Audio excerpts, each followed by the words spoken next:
Hello, everybody, and welcome to the CCA Circuit Season 2 Finals weekend. We're kicking off Day 1 in Grand Style. My name is Kyon. On the mic with me, the one and only Frosty. Also got the direction time right this time. Frosty, I know I normally would like to ask you how we're doing today, but both teams are pretty much not waiting for us any longer, so we're just going to go right into it. Yeah, they just say, you know what? They're taking too long, but, you know, it's okay. We're here. Better late than never, right? That is very true. But we may as well get the show running as soon as we can. Of course, this is the CCA Circuit Season 2 Finals. We'll be covering two divisions here. The first one being Division 4, USF versus the how do I pronounce this one? Inxecutioners? I think I got that right. Yeah, I think that's right, yeah. I think that's pretty close. University of South Florida versus the Stevens Institute of Technology. Here, both teams out of Division 4 able to qualify through various means, which I'll get to after we wrap up map number 1, being Undertow Tower Control. Frosty, by the way, I think they're not waiting any longer. I think they're about to queue right into it. How do we start this best of 3? We'll find out rather soon. You know what? I like this approach, just getting right into it, saying, you know what? You don't have any time to analyze this. You just need to watch the master class that's about to happen. I appreciate it. Looking at the comps here, we have a pretty classic comp. We have a very high paint comp coming out with that pencil and dread ringer from USF White here. On the flip side, we have that tri-stringer roller combo, which could prove some deadly gameplay, especially around those ledges around the map, Keon. Yeah, this could be a huge thing that could play out based on how this game plays here in Undertow Tower Control, as we do get our first push right out of the gate here for Inxecutioners, and they will clear the first checkpoint, no problem. Reef Slider will be flying right inside the bubble, and it will take out a few. Chris does take out Seto though for all their pumps. All it is just a little bump in the road. Frosty right out of the gate. The second checkpoint is being approached by Inxecutioners. And we see Chris here doing the wrist Rambo impression, not only holding that tower through the first checkpoint, but decimating 2 members of White as we have passed the second checkpoint. I don't want to jinx it, but could we see the first push knockout? Hey, it could very much happen here. That could be the ultimate announcer's jinx here soon, but because the trip strikes are about to fly right in, they already lost 2, but that trip strikes being thrown by Silver should save the game a little bit here for USF White. 4 members still very much up. They did buy themselves some time, but this is starting to be a very dominant performance right away from Inxecutioners. They will lose the 3. Immediate jinx there, Frosty. You just had to say it. It's a wipeout. USF White survives, but it's already 11 points remaining for Inxecutioners. Frosty, an already really good start for Inxecutioners. The delayed wipe, really good for just getting points. I mean, having the wipe immediately, yeah, it does fully reset the map, but when you're trying to make the push going and potentially starting a stagger, that's the kind of thing that you need to be able to have the numbers advantage for as long as possible. Right now, Double E getting picked off by that blaster. They're going to jump right back out, just onto a higher ledge, but still right near the fight where they need to be. Chris going to go ahead and take out Silver there, defending that left approach. Adrian approaching the tower, still striking there, not quite finding a way. Right now, Inxecutioners have a comfortable lead, but question is, will it last with this consistent pressure? Here comes the Reef Slider. Don't see a pick there, Keon, did you? I did not see a pick there from the Reef Slider, and it's pretty much the right idea, just not the right angle, more or less. But USF White is not gonna get too interrupted by it for too long. So now that things are kind of approaching here for USF White. USF White at least has a lot of weapons that they can use at their disposal. They got the Reef Slider to work with, which they are just trying to use, but instead of realizing that every member is down, they're going to get themselves out, which leads to the delayed wipe and the 56 points remaining. They have a lot of ways to consistently provide pressure and actually have a lot of defensive subs that they can use. USF White, though, being behind with 2 minutes and 20 seconds left to go, Frosty will have to look for multiple stops along the way. They are getting a few here from Inxecutioners, but there's no checkpoint right in between, and that checkpoint, and this could be the KO if nobody from USF White is able to run right into it. Chris goes down just barely. E is right there as well. Both members have gone down simultaneously. The wipeout is gonna do it, and Frosty, Inxecutioners taking home game 1. That got a little dicey at the end, though. USF White just not enough left. Yeah, I gotta say, the Inxecutioners played that beautifully, being able to displace that pencil, first of all, getting them off of that high ground onto the floor where they have not only bad angles to shoot, but also very poor turf coverage, and giving that roller a lot more space to move around. Very good finish that it looks like they were trying to get going in the first push that we saw here, but then eventually, once they're able to say, okay, well, we see you, we see your positioning. The Reach Slider's scary, but we're also pretty scary. So, I mean, it's December, but, you know, it's still spooky month.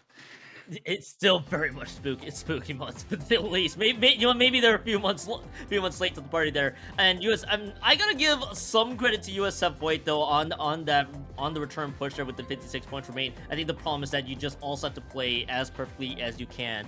Especially with the fact that they lost 3 checkpoints on the way home, and Inxecutioners just gotta get a few light taps along the way, able to win out the fight, which that's a great start for a team, by the way, that qualified, to my knowledge, through the last chance qualifiers there. So they've gotten some recent run right away there to get themselves maybe a little warmer, even if there's a 2-week rust period for them. And USF White, by the way, doing their work from the first half of these circuits, so that's how these two teams are being matched up. But Inxecutioners looking really strong, and they got one more map to go before one more map, and they will get the set 1 dub.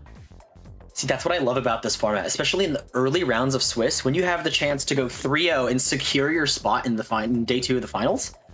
Every round counts, and it gets really intense really fast. I mean, I'm impressed that these two teams started right away, because, I mean, if it were me playing, I'd be like, well, all of these matches will count now, so maybe we should take our time. No, there's like all gas, no brakes. Let's do this thing. I love it.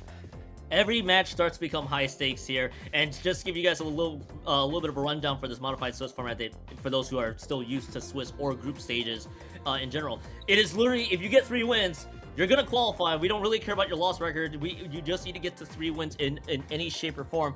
3 losses, you are out. You will not qualify for day 2. So each match along the way, Frosty, is actually is high stakes, as you mentioned, because you can't really. There is no room for error. You just got to get to the 3 wins. In most cases, in other formats, you have some wiggle room to work with, but this one, barely any.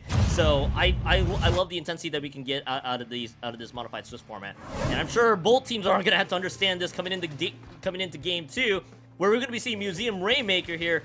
Taking a look at the weapons, I believe I do see a double Booyah Bomb setup. Yes, there is. USF White with a tweak there. Yesido is gonna go on to that Booyah Bomb. I believe the stickers stamper there with that Booyah Bomb. Oh, speaking of intensity, you can cut the tension in this map mode in particular with a blade right now. The double booyah is interesting. I'm curious to see how it plays out. However, it looks like we're gonna have to wait for that as 2 of those booyah bombs come down, and USF White is on the back foot. Are we gonna see the wipe here? Yes, there is the delayed wipe, as this is most certainly the first checkpoint for the Inxecutioners, coming out swinging and trying to close this set as fast as possible. Rainmaker Show does make the pop. The cooler does come out on the right-hand side. However, the members are going down. It looks like the cooler will be available. No one's picked it up yet, though, curiously. The Rainmaker just keeps on pushing Keon. What? What? No way. They basically got it. What? So, you know how you say you were thinking like, okay, push 1, the first push is the full wipeout. Executioners just decided, we heard your word, we'll do it in game 2. That wasn't even close. That wasn't even close for the very first minute. They got the wipeout, and then they just absolutely rolled USF White out of the board. And especially in a format like this, where each error starts to get magnified. Yeah, Inxecutioners understood. All right, yeah, we can take that momentum, take it to the finish line. That's a 2-0 win for them, by the way. You can't see the camera right now, but you can. My jaw has been dropped ever since they picked up the Rainmaker the second time. That was incredible play. Just the micromanaging of positioning and trying to manage the chip damage of how much can I afford to take just to get a little bit further, and taking that all the way. That takes an insane amount of not only micro skill, but also macro skill of being able to rely on your team, know what specials are online, the paint that you've got not only coming from behind you, but also already in front of you. That's peak. That's peak. No, it's absolute cinema right there. I love the phrase "absolute cinema," but if you love to see Splatoon played at a fantastic level, that was basically what we saw from Inxecutioner there. Excuse me. So hey, that's a 2-0 dub for Inxecutioner. They're about a few steps away from making their way through to Modified Swiss, but they will have to survive a couple more rounds. And for USF White, which you definitely have played on a handful of teams in the past. It's down 0-1. You have basically 2 more losses, and you're basically finito. Especially with the way that set kind of played out for USFY, to put it this way, it was not a close set that they could make. What for the team down 0-1 being USFY? Do you think it's just a mental reset, or go GG next, just focus on the next one? I mean, okay, so especially, you're right, I have played on a lot of collegiate teams. I think the count is 6 at this point. I've only gone to one university. Even comp, too. Even comp, especially for longer tournaments like this one, I guess you can consider this a longer tournament. It's a 2-day, but, you know, depending on how well you do, you play more or less. Momentum and morale are probably things that people forget about. There's obviously your actual gameplay, which, yeah, you need to be good at the Squid Game to win the Squid Game. But especially after 0-2 like that in the first game, yeah, GG go next is the short answer. The long answer is being able to recognize, okay, well, we're not going to linger on this because it's our first game. It's our first set. And being able to bounce back, say, hey, something went wrong here. Let's improve it, but not say that we're doomed and in a bad situation. 0-1, it's the first set. We're thinking we could see this team go 3-1 in this tournament next. And then all of a sudden, oh, well, yeah, they're fine. Nothing to worry about. But it's how you, I guess, frame that, which I think is probably how USF is going to be approaching the next few sets coming up. I think to your point, I also agree with you there, because you could see teams, you see 0-1, and especially with the thrashing that was, mentally you could start to feel, all right, this might be rough for us. Rough for us. This could be really bad, and then it turns out no, reset, focus next game, and I think to your point, that's probably how they're gonna have to approach it then and there. So but hey, that's how the first round goes. Sometimes teams also may need to use that as a warm-up before they go into the next few rounds coming up here. And Division 4 Swiss actually just got their first set of rounds mostly squared, well, keyword is mostly squared away. They are still playing throughout most of their sets, but that was a very convincing win for a team that pretty much going through last chance qualifiers, obviously playing a little bit more Splatoon recently. They look pretty sharp so far, especially if you can trust the seeding there, being the last seeded team in Division 4. Yeah, I mean, and on the flip side, because we've already talked about how USF White should be approaching this tournament, Inxecutioners, on the flip side, never get confident. First games happen, teams get way into it thinking they've hit their flow state, and the second you're locked in and then lock yourself out, well, I mean, they call it a lockout for a reason in game. Yeah, I've had that happen, and I'm sure that's a very familiar sight to a lot of teams. So, and tying back into the idea of momentum, if the Executioners are able to ride this morale high, but still, like, stay aware and alert and being able to, I guess, you know, seamlessly pivot off of that win into another one, then this could be a very easy 3-0 qualifier for them, especially with a performance like that. If they're able to do that 2 more times, then we probably won't see them in the second half of today. You know, and hey, just ride that momentum all the way to the finish line. That's the idea. But also to your point, don't get too overly confident. Things can definitely crumble down in a hurry here. I'm also taking a quick look at how this stage is going for the teams that are coming up here, as well as we do get to see a quick little look in from Division 1, which I know Frosty with Division 1, which I've covered a couple times in their auto qualifiers. I think Division 1 has gotten a little crazy, to say the least, with all the teams that are participating. So this could be Division 1 could have some interesting storylines coming into day 1 and day 2. Let's ignore the fact that they just ended the battle right there, but you know, that's how that goes. Oh, beautiful plays from both teams right there. Probably the best set we've seen all day. My gosh, it's DRF Splatoon. Yes. It's Mr. CEA right there. Oh, my man. I think you said CAA and not CCA. I thought you were off by 1. Oh no. Frosty, it's a little early in the morning, but I get it. It's early, okay. I don't even know if there's an organization named CAA, but you know what? If there isn't, we can We'll have to look. Actually, I think that the only organization I can think that has CAA would be. Oh, I'm thinking collegiate sports again, because I watch a lot of college sports for once upon a time, and I think it's like a smaller conference. Let's put it that way. It's not like your typical like Big Ten conference that features like Ohio State or something like that. So that's kind Well, that's kind of he's a sports guy, so yeah, sure if it wasn't is. obvious, if it wasn't obvious. But yeah, we are still, I think, gonna be waiting on the next round here, which I believe, for those who are just tuning in now to Splatoon tourney, we are covering 2 divisions here, 2 and 4. We covered 4 this time. We should be going over to Division 2 in theory, coming into the next round. So Division 2 also needs to play out their sets, which some of these sets are still very much in progress. So we're having to hang tight here for just a couple of moments. But Frosty, how's your morning so far? Now that I finally got a chance to hop right into it. I mean, usual morning for me. I get up in the morning and I forget that I have a comm block. So instead of making the breakfast, it's go grab a breakfast burrito. You already know, and well, first of all, announce that to the call so they know I'm awake and able to make the comm block. But yeah, and then just hop right in for some Splatoon. You know how it is. The Saturday morning tournaments. I love them so much. I miss playing in them, especially with the CCA, because it just feels like, okay, so college campuses usually have like social centers, right? Yes. And it's weird because college is usually dead on weekends, but like sometimes there's that once in a blue moon weekend on a college campus, maybe there's like a farmer's market or something, and it's just like the community just comes together and it's just a really fun environment. That's what events like this feel like, right? You kind of get that vibe, Keon? I do. Now, I can't speak because college was an ancient amount of times back for me. But to your point, yes, you are absolutely correct. It is a perfect play.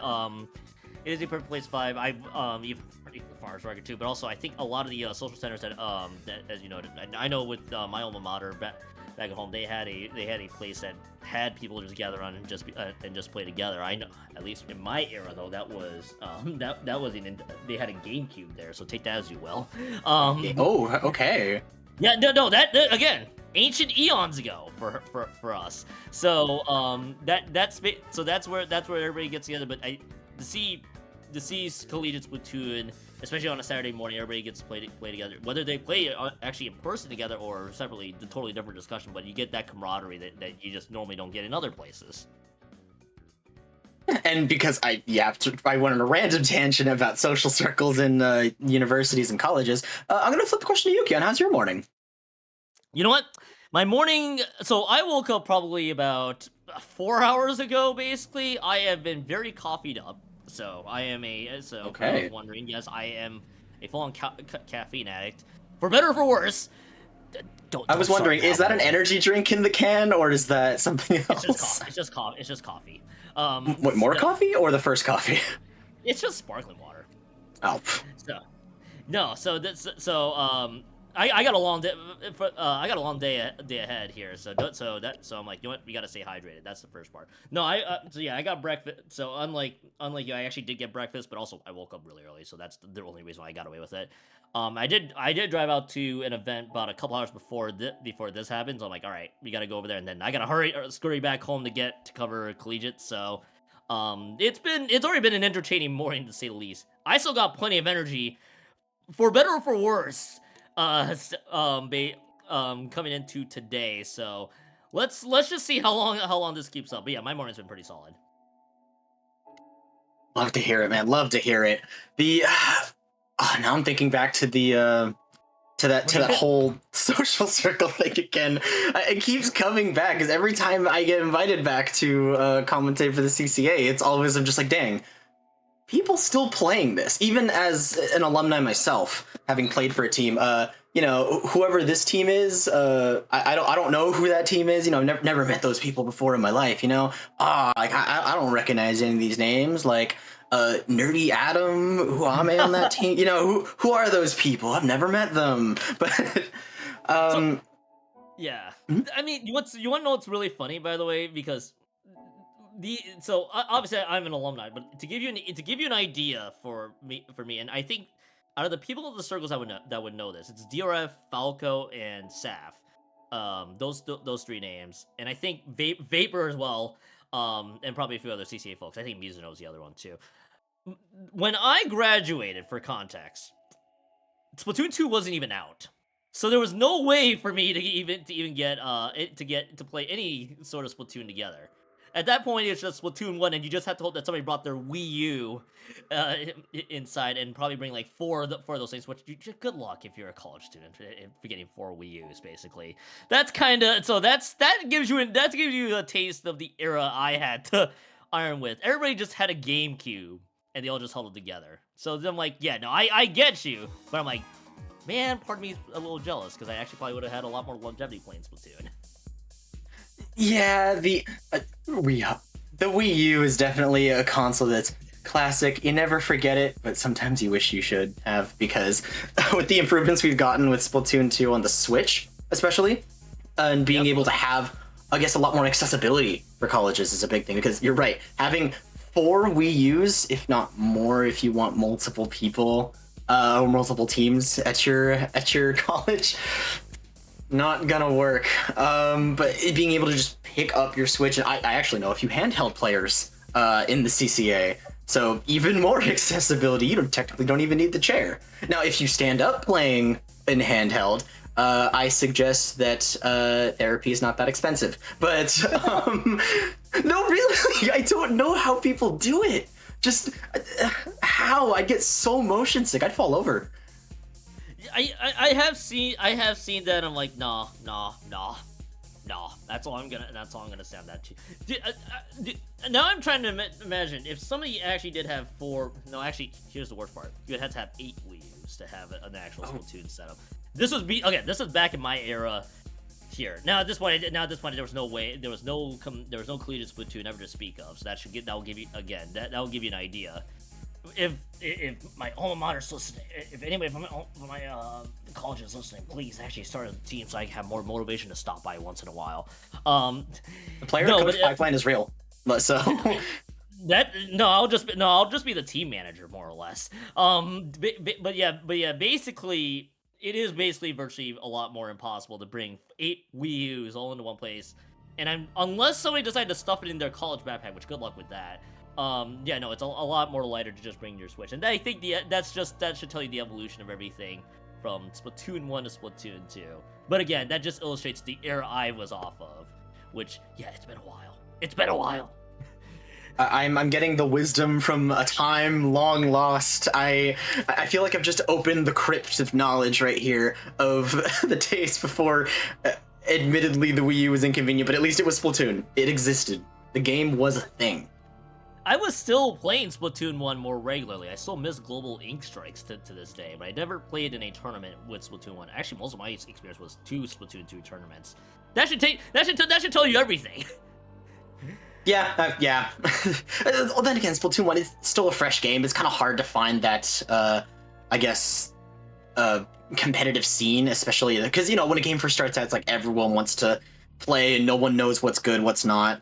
It was like you said, global instrike, global test fire. I'm making the connections here with my yarn and corkboard about my theories for how we got here to this point, and I mean, yeah.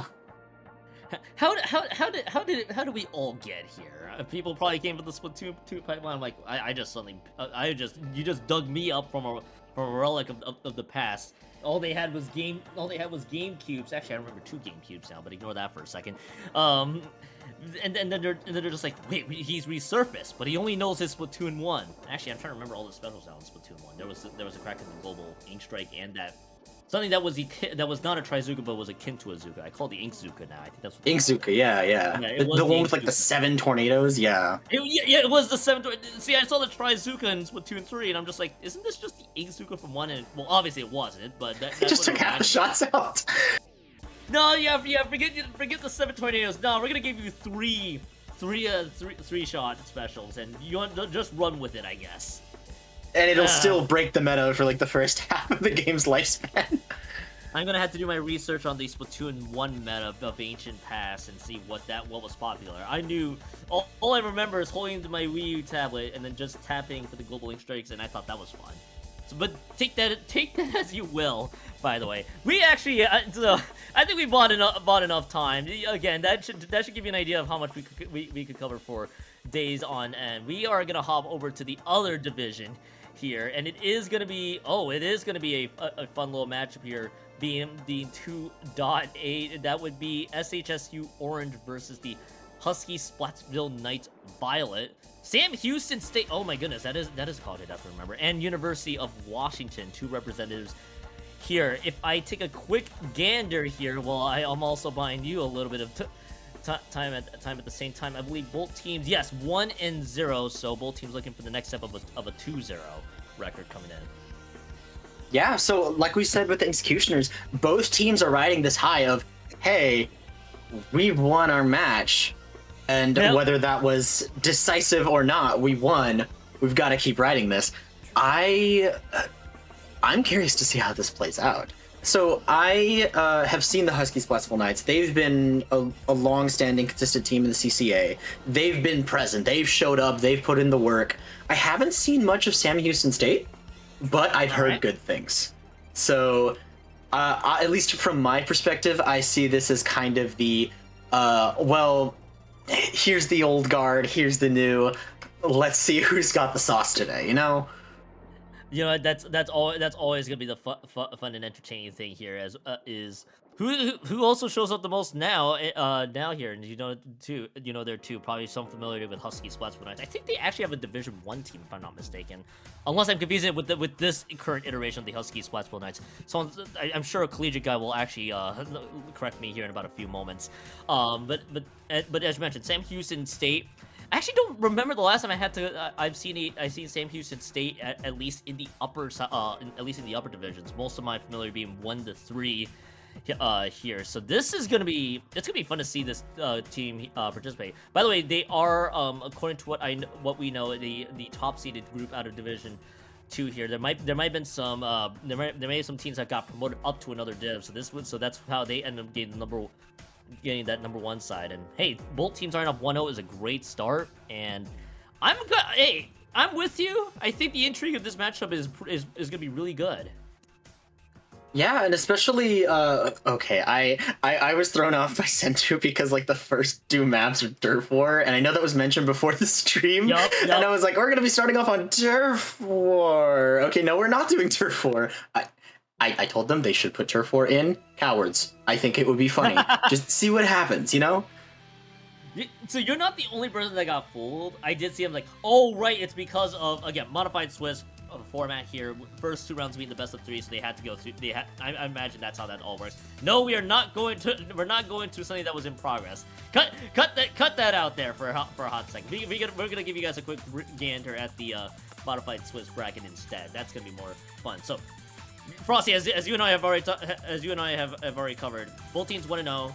The next, if whoever wins this one, they get to the 2-0 match. I call it the qualifier match to see who makes it to day 2. And then if the other team loses, still very much alive. You're in that 1-1 bracket. You're not the team in the 0-2 side. So I think once again the stakes are still as high as ever.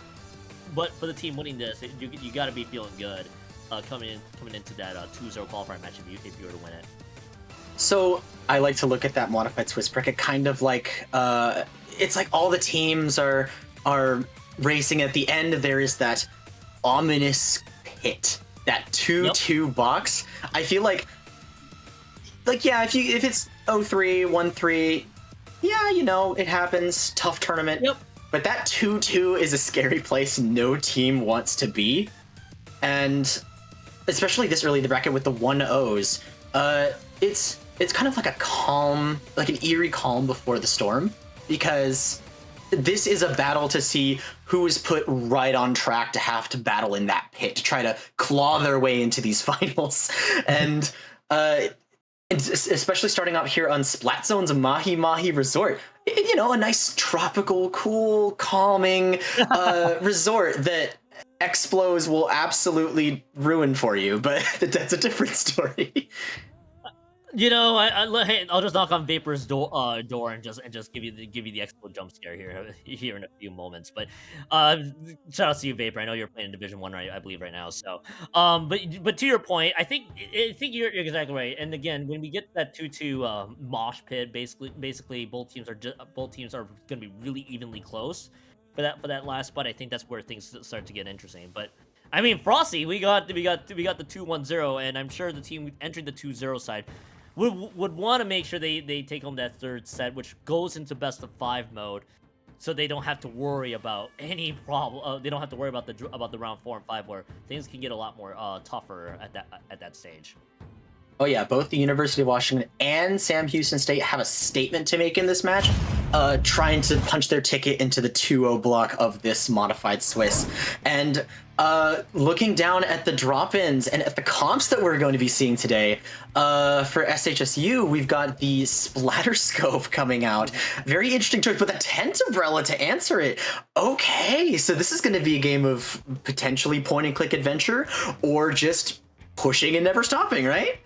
I actually don't. I especially don't mind that splatter scope, especially it's the one with the trip strikes, the Zeko Firefin scope as well. So I do agree there are multiple ways this can go. The point and click adventure is very apt for what is going to be describing this situation here. So hey, for both teams, gotta start off strong right away, and that's already going to be the 2 members down for Sam Houston State.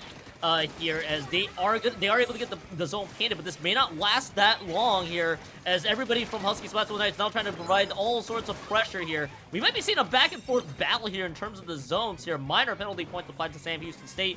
Right now, Husky Splatsville Knights are just trying to get a good response in. Yeah, especially with the back and forth. I don't know who will have control of the zone. Both teams have seemed like they've given up the opportunity to contest it. However, they've come right back, gathered themselves, and made sure that they're not staggering too much. Still with 3-3, though, the points are ticking down in favor of Sam Houston State. And as we see right here, that splatter scope on the right side, covering off the approach point while that Flingza and that Dreadringer are farming those specials, trying to keep this for as long as possible. Sauce gonna have that hammer ready. Will they be able to pop it in time? Gonna go ahead and hook it to the right side. No! Trashy to shut it down! Yeah, an absolute shutdown from Trashy, but they are going to get completely flanked from behind there by the Brush, as that will be, again, this is still super back and forth despite the score, what we're seeing here, Frosty. This is actually a pretty tense Mahi Zones matchup that we're seeing from both sides. Both teams are looking for opportunities to strike right now. Sakura, excuse me, is gonna be the one with that Brush. I think he takes out Hero. Now that Reef Slider slightly off in terms of the angle. Retreats Valley doesn't get the zone at all. This is gonna be a lead change here. Husky Splatsville Knights Violet will be able to fend off Sam Houston State's defense. Now Trashy about to move right in to try to take out Avocator. The trip strikes also being used. The zone has changed hands. Frosty, two members down, make that 3 members down for Husky Splatsville Knights, but they will get the lead at the end.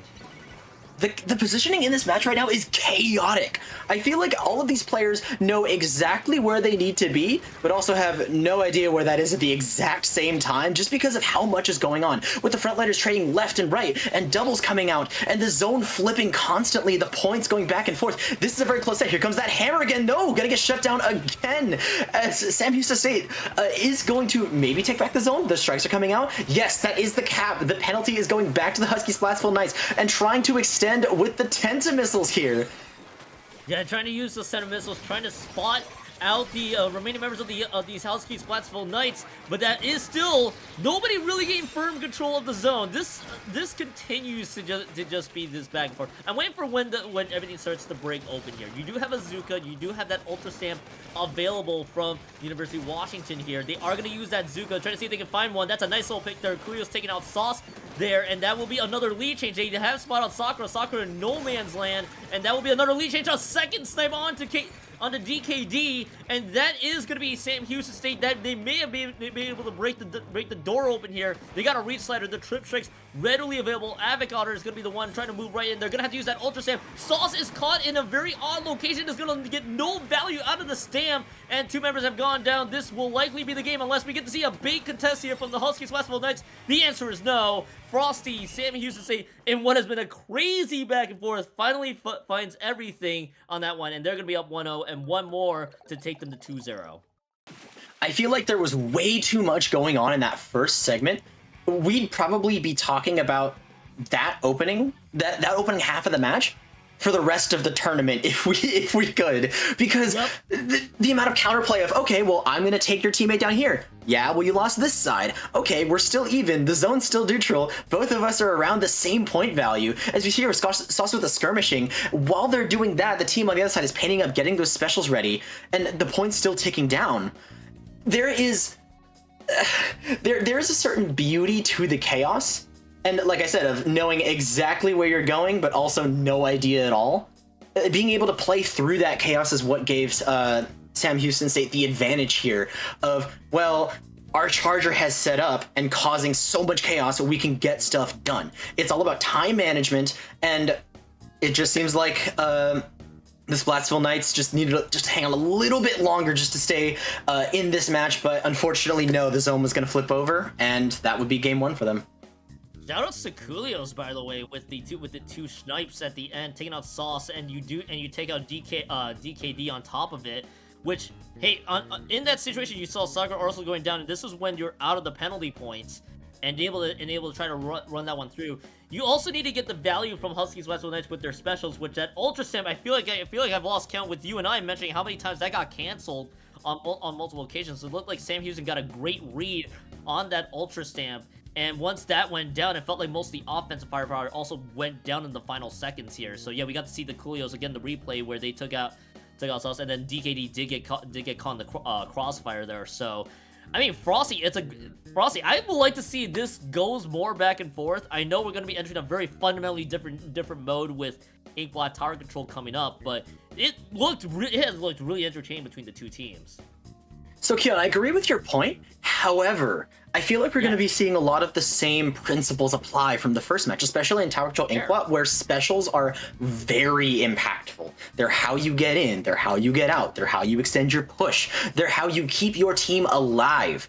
And the more counterplay we see with these specials, whatever team's able to utilize them better, I think will come out on top, personally. Now, I could be wrong. Maybe someone will decide, you know what, I'm going to play out of my mind this game, and then maybe I'll have egg on my face. But looking at what we've got right here, no, it does seem like we're going to see that point. We're seeing the peculiar look of the Ink Storm coming out from Sam Houston State. And a lot of the same stuff from the Husky Splatsville. The bubble is interesting. We love seeing bubbles on tower control. The positioning and, oh, okay, I'm talking too much. There go too.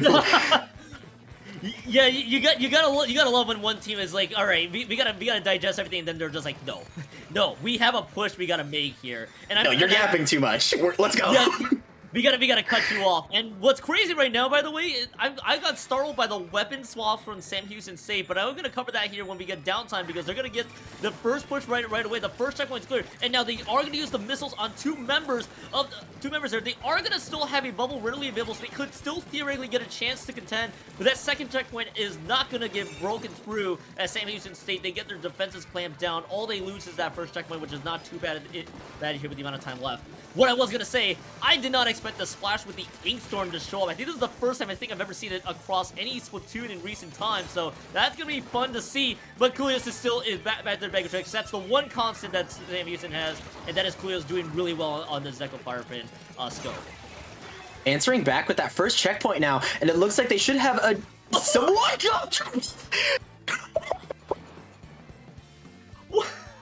Never mind. The push is going. Here comes the lead flip. And on your point, the interesting comp change, Trashy switching to a Splatling of all things, even though we just saw them on the Flingza Roller. A very wide weapon pool, but something you need for the surprise factor right here.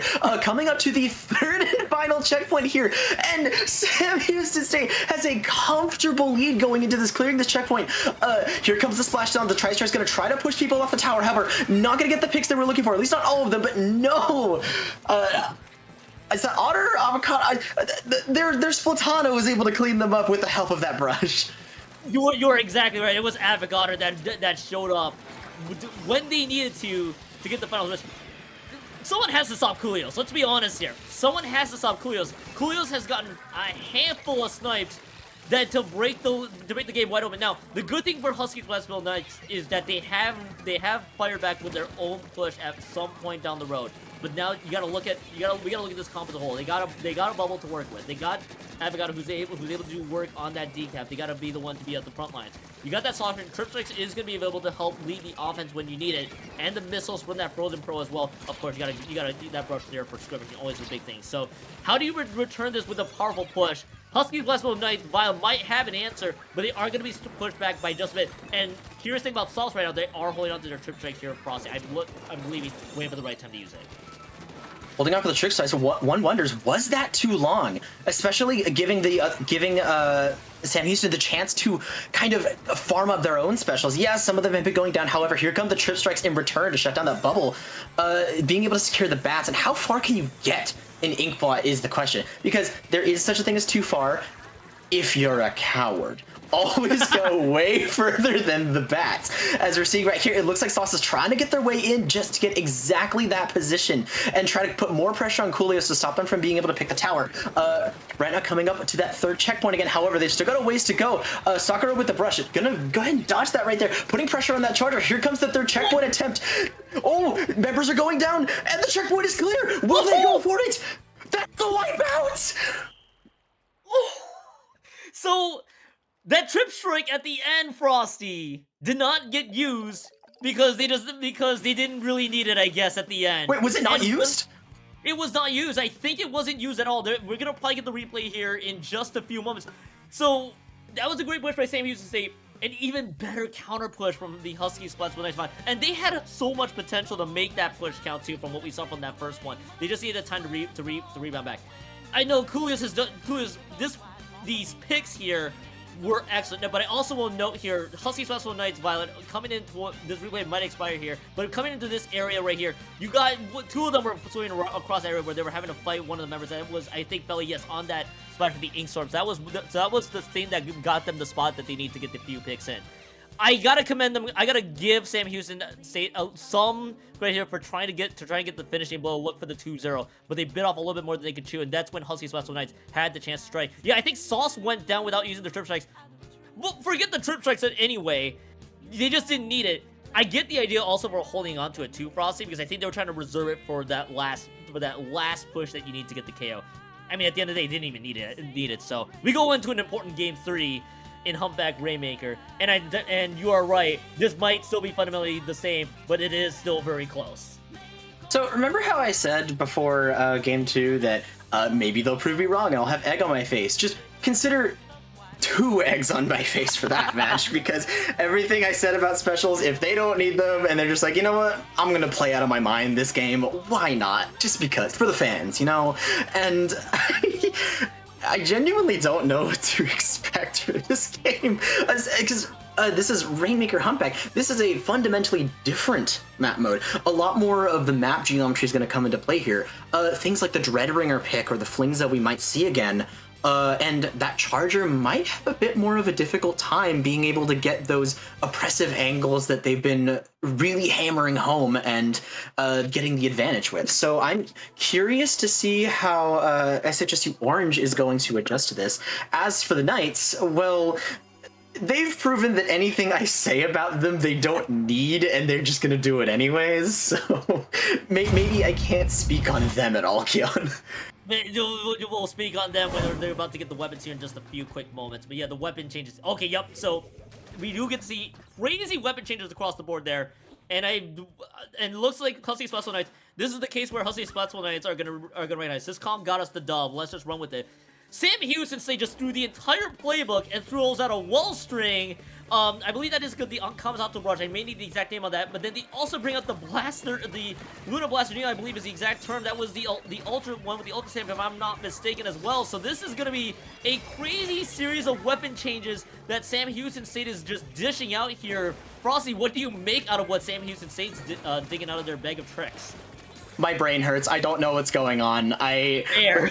Huh? What are these players' weapon pools? This is crazy. I want to see what their practices look like, because if you have like, you know, I'm just gonna play Luna, or I'm gonna switch back to Shot, or oh, you know what, I can play Charger, but here comes the Well String. Like, how do you build comps? Like, do you think like most of their practice is just saying, what can we cook with and what works? Because that's impressive, actually. I'm at a loss. I'm more amused by this, and I think that, and to your point, by the way, is I'm wondering what is Coolios' weapon choice, because I don't think, because you might be right that that the Charger, excuse me, may not be a valid weapon to pick in this situation, as we do get to see a bit of a skirmish there with Zuka picking out two. Oh, okay, Coolios was on the Charger. I knew I wasn't seeing things. They're on an Octobrush. I think what? I don't play enough Splatoon, but even I would think that would be a very crazy weapon change fundamentally for what Coolio's position. Now, hey, credit to them, they used the Kraken to get the Epic on her. But yeah, you're going from a Charger to an Octobrush. Coolios, what is your flexibility, my dude? Okay, this might just be a team of 4 flex players, but I think we're focusing too much on the comp and less about what the comp is doing, because right now it looks like they're holding a very strong defense 2 minutes into the game, and not a single checkpoint has been broken. This is very impressive, especially for Humpback, where being able to get the slightest numbers advantage could just get you the lead. As we're seeing right here, Unknown Hero gonna go ahead and dunk that for the first checkpoint, and it looks like they have solidly set themselves up in that right corner, but no, the missile's going to shut them down and taking this back for the Knights, unless the Zuka has anything to say about it, of course. Zuka might have other ideas, but that looks like they won't get another few shots in.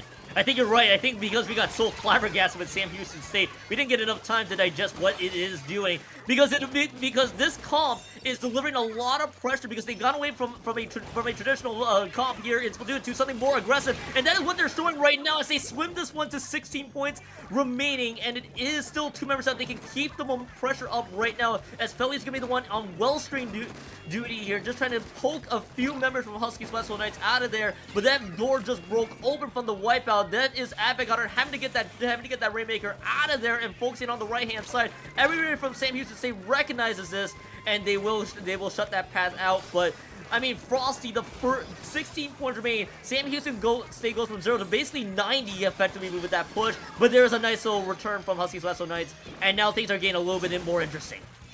Avocado, you are giving me a heart attack. What? Okay, being able to peek that corner and knowing exactly where they wouldn't get chipped down and picked, and then dodging the stamp as it's flying overhead. Like, I'm starting to think this is James Bond. Is this James Bond? Did the Knights just randomly draft Agent 007 when I wasn't looking? Because that was crazy. Felly over here gonna be on Rainmaker duty. We're getting ready to pop that shield. The stamp is online. However, they're not going to use it. Instead, they're going to pick up that Rainmaker. Probably a smart choice given the balance of the comp. They want to have those frontliners active, especially to put pressure on that Frozen Pro. Right now the Rainmaker just firing pot shots over the wall, trying to get some chip damage out, flush out some members. There's one, there's two. Nice play, but it looks like they're on their own in this corner. Will they be able to hold on and trade out for a pick here? The bomb comes out, lots of pressure. They're in the corner, and no, Sakura! Oh, taking them down, Kion. That was so close, but all of the moves from Felly was close. The crossovers were there, but they just weren't able to escape with anything that they got.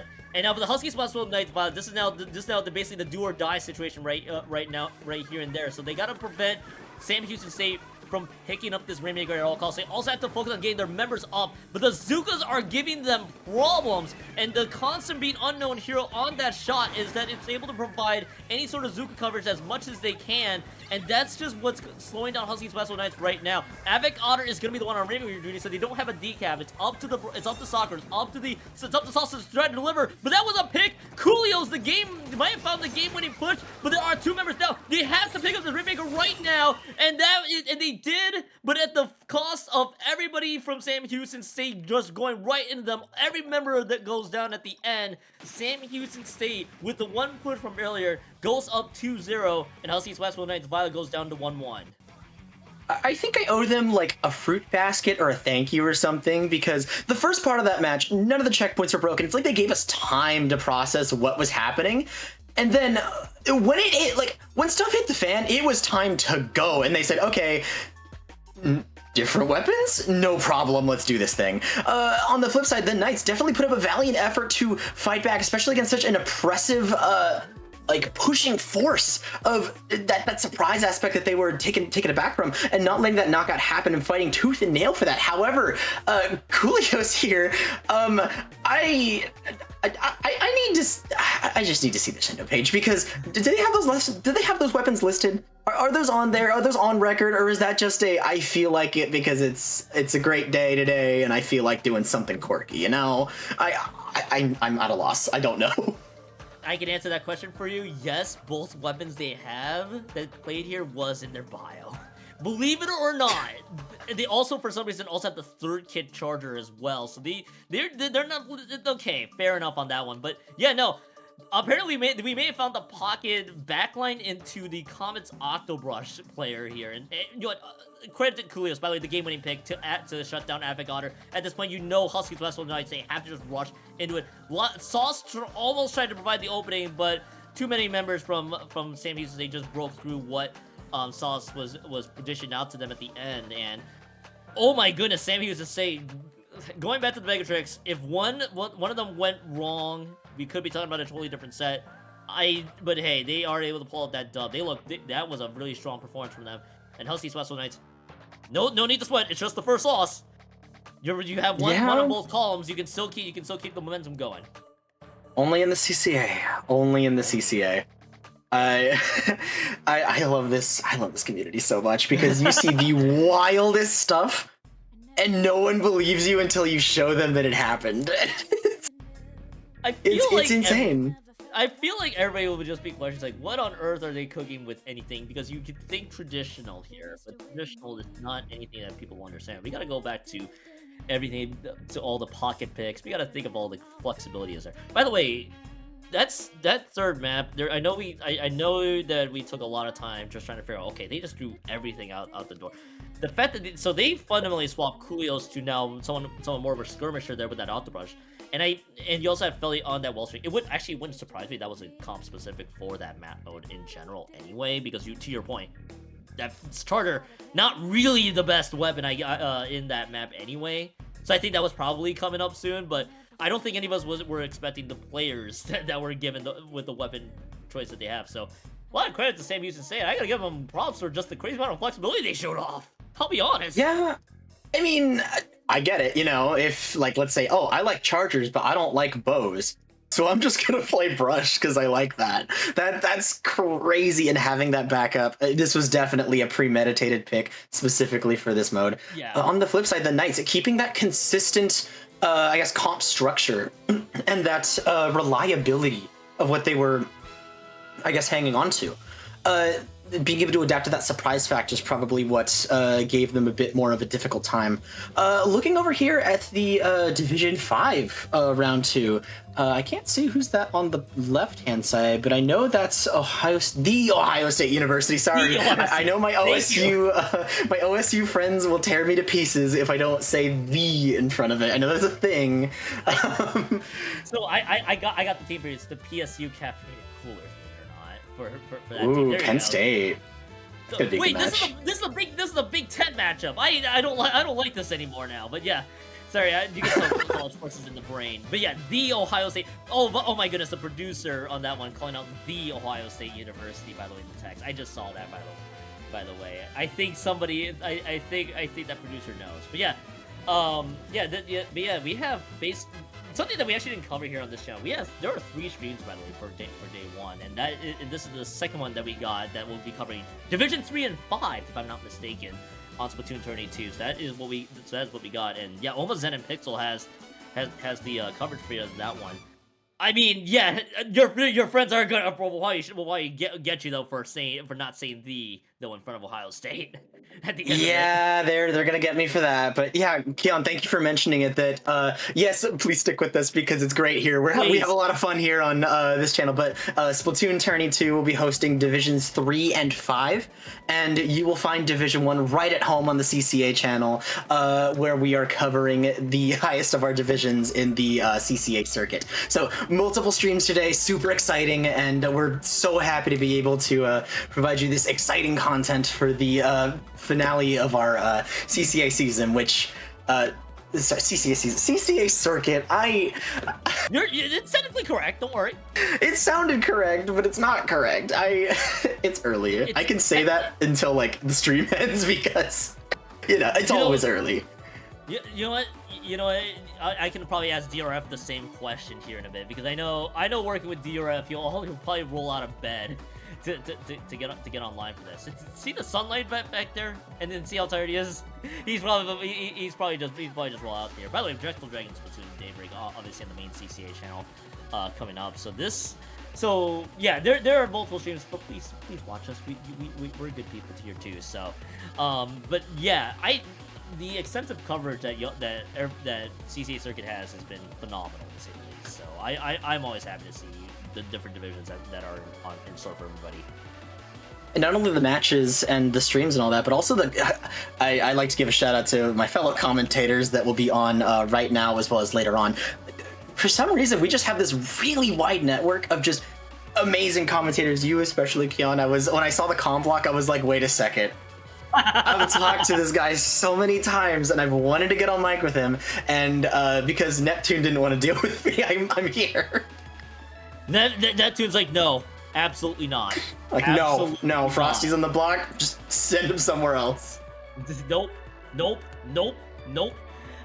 So hey, I love working with you, especially with the fact that I pretty much took you in for the first couple of years of Riptide as well. I was like, all right, now I know you a lot. From there, I think the previous Riptide you were with your alumni folks. I found, or I think that's right. Or yeah, I was playing with Caniac Central. Yeah. Like college players, but yeah, college players. Yeah, so it's like, well, I gotta fill the voids. I gotta fill the Frosty void somehow, which we did. So, so yeah, that. But yeah, I think we got one more set that we got together here. I think we're still waiting on some of the sets to wrap up here. Surprisingly, that Husky Splatsville Knights matchup and SHSU Orange was not the one that was not the last one there, despite how competitive that was. There's still one more that is in progress, to our knowledge here. So, we're still waiting here. Apparently we're getting where there's a lot of game 3s. I think Swiss remains undefeated in that regard, so that would explain why we got the long wait. Yeah, and might I mention that per the rule set that I'm seeing here, it looks like round 3 is going to be a best of 5 game. Yup. So instead of seeing those quick rapid fire matches, now that teams are on the cusp of being able to qualify or not, it is do or die right now. And with especially with the increase in set count, there's a lot more mind games that are going to go into it. I'm almost giddy for this. Keon, please tell me I'm not alone in this. You're not alone. You're not alone because with the rest of the rounds being best of 5, you have a lot more room to work with, but you also know where your stakes where the stakes are for your respective matchup. Now, of course, if you are in the one-loss column, after that round kind of wrapped up, you don't know anything quite yet, but you still want to win your sets here because you don't want to get into the mock pit the lost team, basically trying to fight for their for the tournament life, to say the least. So that's kind of where we are hanging the balance there. But to your point, that best of 5 now with where you know where you're at record wise, now you got to start bringing out your A game basically. For each round, and I'm sure every team coming into round 3 will start to feel it, to say the least. Yeah, and to the point of longer tournaments, especially as the set count increases, the pressure increases and fatigue increases. That's the fun part of long tournaments. We're gonna see a lot of that later today, but maybe we'll see a little bit of it start to creep in now. Of that feeling of I've been playing for a while and I've got a lot more sets ahead of me. The mental strength it takes to keep going and stay locked in, that's what will be a big deciding factor in these matches. Of course, combined with, actually playing Splatoon the good way instead of the bad way. Yeah. I think to your point though, especially I come from terms of it's really long rounds. At least I think one doing 6 rounds before they qualify for day 2. You might know what that tournament is. Yeah, this is where you can start to really feel the fatigue potentially set in. So you got to be as sharp as possible here. So hey, gonna be good. This will be exciting to watch. The rest of the way, the teams that will not auto qualify. I know I shouldn't say auto qualify because technically they have to qualify some way. Whether it's gonna be whether they get the 3 wins out of it from the 3-0, 3-1, or 3-2 department, that's gonna be up to interpretation. But I think with the 2-0 teams, Frosty, I think now the goal is we gotta bring out what our best bring our best strategies and be sharp as possible, because you're at that point you're gonna start to feel that hey, we're really one set away from basically being done, leaving early and then moving on to day 2 tomorrow anyway.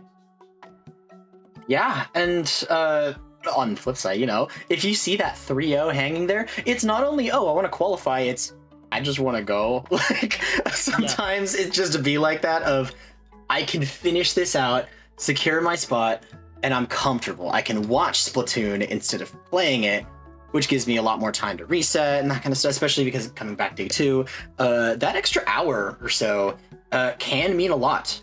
And it's double so if you use it for things like, I don't know, team bonding, which I'm a big proponent of. All the teams I've ever coached and worked with, I've always told them, after your tournaments, do something fun. It doesn't have to be right away, but do something fun with your team, because that's awesome. And if you're friends, then everything's just so much easier. And we've seen that a lot of the times, especially in the CCA. Like, a lot of championship teams do have very close relationships with each other, and they are very, they're very, they're friendly. They go out and do stuff, I think the one that sticks out to me was, I think, season 2 or 3 of the CCA. I think of UCD Banana Split were the champions, and they told us in the post-match interview that they were going to go eat a banana split together after they won, and it was so wholesome, and like you can kind of see where the synergy comes from, Yep. Yeah, and hey, it's also a lot more different when you also can be together as a team, because it feels like that's a rarity as well in comps where you're all spread around across wherever you are, basically in the world, the globe, or anything of that nature. So I feel like, to your point, I know we talk about team camaraderie, but I feel like that's an underrated aspect of any Splatoon team, especially collegiate. Let's be real here. By the way, we have gotten our next matchup. I think we gotten the time here now. Remember when we talked about that the 2 win teams are going to be your qualifiers? This is going to be one of them out of Division 4. So the winner of this matchup qualifies for day 2. They get to end day 1 early. They can probably go out to get some late lunch or get to chat and do all the fun stuff. It's gonna be. I'm gonna have to ask this team what the acronym stands for, but I'm gonna call them T.O.F.F, out of Carleton College versus TAMU Black, or Texas A&M Black out of the Texas A&M University. So winner of this one moves on to day 2. They get to end the tournament run early, and the loser of this one has to stay in the tournament a little longer to see if they can qualify via round 4. So this is now an important best of 5 coming up. Yeah, looking at the roster from T.O.F.F coming out, Oreoid, Sidra, Digicat, Hen, and that's it. From Texas A&M, we have Perry Jove, Dr. Ness, Mikael Mood, Sophie, and Bread. Admittedly, I haven't seen too much of these teams in my admittedly limited but still somewhat dedicated time watching the CCA. Yep. Do you happen to have any insights that I might be able to latch onto and claim more line? No. So most of the coverage I've done in previous years, especially previous CCA run events, has always been around the higher end divisions, to say the least. So it's one of those cases where, well, yeah, I wouldn't be able to help you as much. So that's gonna be a lot of fun to watch. However, the 2 teams see what they get to dish out here, especially with their names, especially with this one being the matchup to qualify for day 2. T.O.F.F and Texas A&M. Black. Now I gotta dig up how they qualify here. Obviously they're 2-0, they're really strong teams. Okay, I got you. I got you this one. Texas A&M Black, it would have been the 2nd seed out of the circuit final seeding here, and then T.O.F.F would have been in theory 7. I think somebody either got promoted or had to drop, so they got themselves the 6th seed out of this group. Texas A&M on the first half, they finished top 6. Second half was T.O.F.F. They finished top 6. That's how they qualified. So that's how we got to this point. I know. So now we're gonna get a good look of these 2 Division 4 teams coming up here. Which, good news, we'll be seeing that here in a few quick moments, because we're gonna start things off in Umami Ruins Lamb Blitz coming up here. I also got to make sure my names are oriented. Yes, T.O.F.F is going to be on the outside. Texas A&M is going to be on the Bravo or blue color side. Any weapons that kind of sticks out to you right away here? I love to see the headed pick. So I know it sounds kind of lame, but if you think about it, a lot of different cooler weapons, especially things like Pencil and Zap and Dominant, it's refreshing to see a midliner like a Splatling show up and have that cooler pressure, have that presence on the map, that balance. It's very difficult to manage. If you can pull it off, it's a very powerful, flexible pick. As we're seeing right here, Digicat gotta go get that pick on Perryjove. Not gonna quite get it. Dr. Ness pushing the back out. That is 2 down on the side of T.O.F.F, and they are forced to retreat and surrender parts of mid. Yeah, they're forced to retreat and surrender parts of mid, which might give the chance for them to score. The answer is no, because that happened to be a clutch pick. I believe that was the Octobrush that got it there, and they will save off what would have been a crazy push at the end of it. The missiles pick out two. The missiles picked out two. The missiles have picked out two, and that now opens the door for T.O.F.F to go in, and Sidra gets one. That's going to be the second power clam also coming in here. That's now the 60 points remaining. Are there going to be any additional clams on the board? Only 3 on the table there, but they're going to have to likely retreat with their lives. The 10 of missiles picking out 2 members from Texas A&M gives them the 2 power clam push, and that's how T.O.F.F gets on the board. I mean, yeah, 2 power clams. Most people say, well, that's not too much. Well, I mean, that's a solid lead. That essentially says you can't, like, your next push has to mean something or you're not going to go anywhere. Right now, Mikomu going to throw it in. The ball is going to land. However, it doesn't look like the clams are ready for the follow-up. Polarity has a ball ready. I stand corrected. They are tied up. And right now, are they able to get one in and take the lead, though? That is the question. Dr. Ness going in for the basket. Are they throwing it in? Yes, they make it. The lead has flipped over to Texas A&M. How on earth did Ness not get punished there? They were about 2 members in front of Ness with the brush, and they just like, nah, forget it. I'm just gonna swim right through you.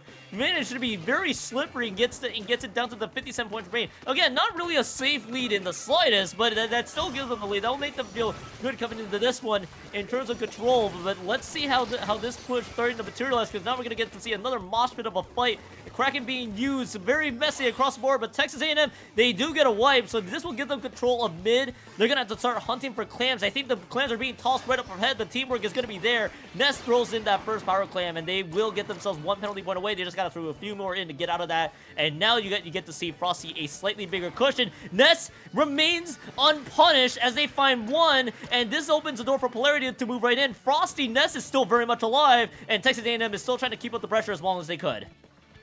I said once before that brush players sometimes need a bell put around their neck so that you know where they are. In this case, this is true now more than ever. Letting Dr. Ness just run around the backline and mess up all of your positioning is not what T.O.F.F needs right now, but it's exactly what they're going to get. Right now, the brush coming again, pushing off the bucket. However, they are going to go down. That is 2 down on the side of Texas A&M. T.O.F.F has their opportunity to get something going here, but it looks like they need a little more time to get the turf paint up and just clean up the remaining members that are feeding slowly in, just trying to disrupt as much as they can. The bomb's coming out to split up the members. Grouping on top mid, you mentioned about comfortable leads, but this is Clan Blue Tsumami. Nowhere is comfortable in this map. This map is like abysmally small, and any space that you think you might be safe in can probably be hit by 2 different angles. So honestly, I don't blame Polarity. This is a very smart play of being able to stay back, let the team push forward. When 2 members go down, starting the push out, looks like the ball is going to go in. Keon, what is happening right now?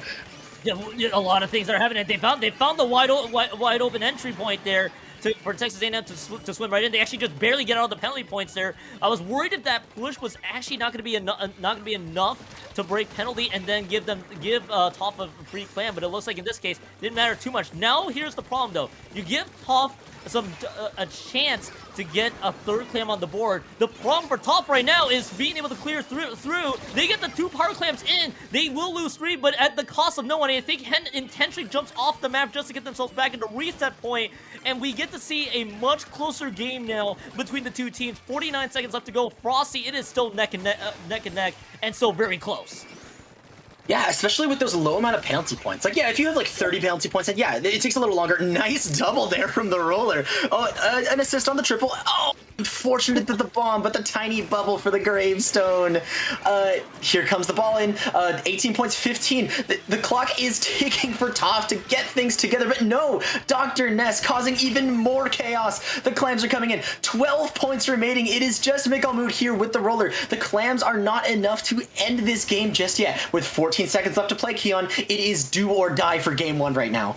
Do or die for game number 1 here, and again, you're gonna need multiple power clams or maybe one power clam and a sustained push around, but Michael's gonna be the one that is still trying to keep this one alive. There will be the guaranteed OT, so you gotta look for the openings across the board, but there's gonna be 2 members down on both ends, and then and any trades will favor Texas A&M. Hen is the one that's holding on to this power clam for dear life, as everybody's now trying to move forward. Persiov is able to stall them out for just long enough. Overtime now past the halfway mark. Michaels may have caught them by surprise. Digicat still trying to split right in. The time has slowly ran out on them, and they will not get anything out of it. And that is Texas, and that was a push that required a little bit more extra cushion there. Texas A&M Black gets game 1 to start off the best of 5. Ladies, gents, and all esteemed guests, that is how you play Clam Blitz on Umami. The map in the background, you can see it is very small, as mentioned. However, the flexibility of Texas A&M to put on this consistent pressure of just being everywhere all at once, and the fact that when you pull someone's attention in multiple ways, nowhere's getting attention. And I think that sort of confusion and discombobulation is exactly what gave this team the edge they needed. Right here, we see the double coming out from T.O.F.F, and this is a very good first push to cement yourself into the game, but you need several more like that in order to hang in there. And that consistency is what you need, Keon. Yeah, you're exactly on point there, and there were several opportunities. I feel like both teams had several opportunities to distract. It feels like it was a big game of like which one gets the bigger punch at the end. And I gotta give a lot. I know we talk about the big game as a whole with Clam Blitz. I got the individual members to look out for. I think it was Ness that, again, this replay, I don't know how Ness gets out of there with their lives, to say the least, even with everybody just targeting them. And Ness provided so much leeway for some of the extended pushes to play out. And that's T.O.F.F just did not have the answer quite yet against Texas A&M Black in several moments. And that's kind of how we saw the situation kind of just play out there for T.O.F.F versus Texas A&M Black. So, I mean, hey, some big plays from Ness to just be that slippery ink brush at the end. So that's how they go up 1-0. Again, best of 5. You got to win 2 more games to secure the 3-0 if you're Texas A&M Black. Now you got to do it in ramen zones coming up here, Frosty.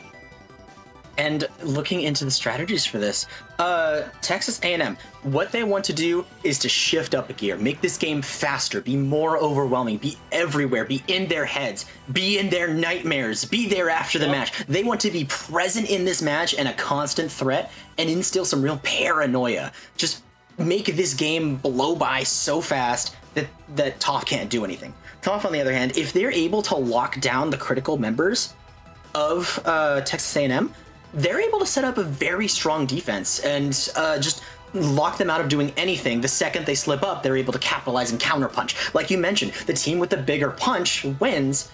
Well, Texas A&M just has a flurry of them coming out, and T.O.F.F's waiting for that opportunity to give them the counter for the knockout. And I also, another underrated member as well from Texas A&M is Michael Mood, or I think it's Michael is the pronunciation there. Then with that roller, it might have been the roller game, the double there as well. If you have a team that can go full aggro, just any time at any time. The aggro skirmish game is the way they want to play, and I think that for Texas A&M, this works out well for them. So for T.O.F.F, you just got to be able to control that pace. Exactly to your point, they just gotta, for Texas A&M, is just keep up that momentum, to keep up the pressure that they need. So we go into this map. I'm not at all surprised to see changes from Texas A&M Black, especially Perjov using the Dreadringer. That resets are great for insta cap up zones when you need it there. But that's really, I think, pretty much the major change. T.O.F.F, I think, is sticking with very similar comps, if not the exact same. And that's how we have ramen zones being queued up here. Both teams fighting for the zone, with Texas A&M getting the first points. So I like this map a lot better for T.O.F.F than Clam Blitz Umami, because this game mode forces you to play a little slower. We see right here, Dr. Ness being pushed up by that Kraken, forced into the team. It looks like they're in the thick of it, but no, they get out with their lives again? What? Okay, Harry Houdini over here with the disappearing act. Sidra gonna go ahead and trade out that Reef Slider, and getting the zone back into the orange color. No, not in the orange color. Okay, Texas A&M just gonna keep on chugging, Keon.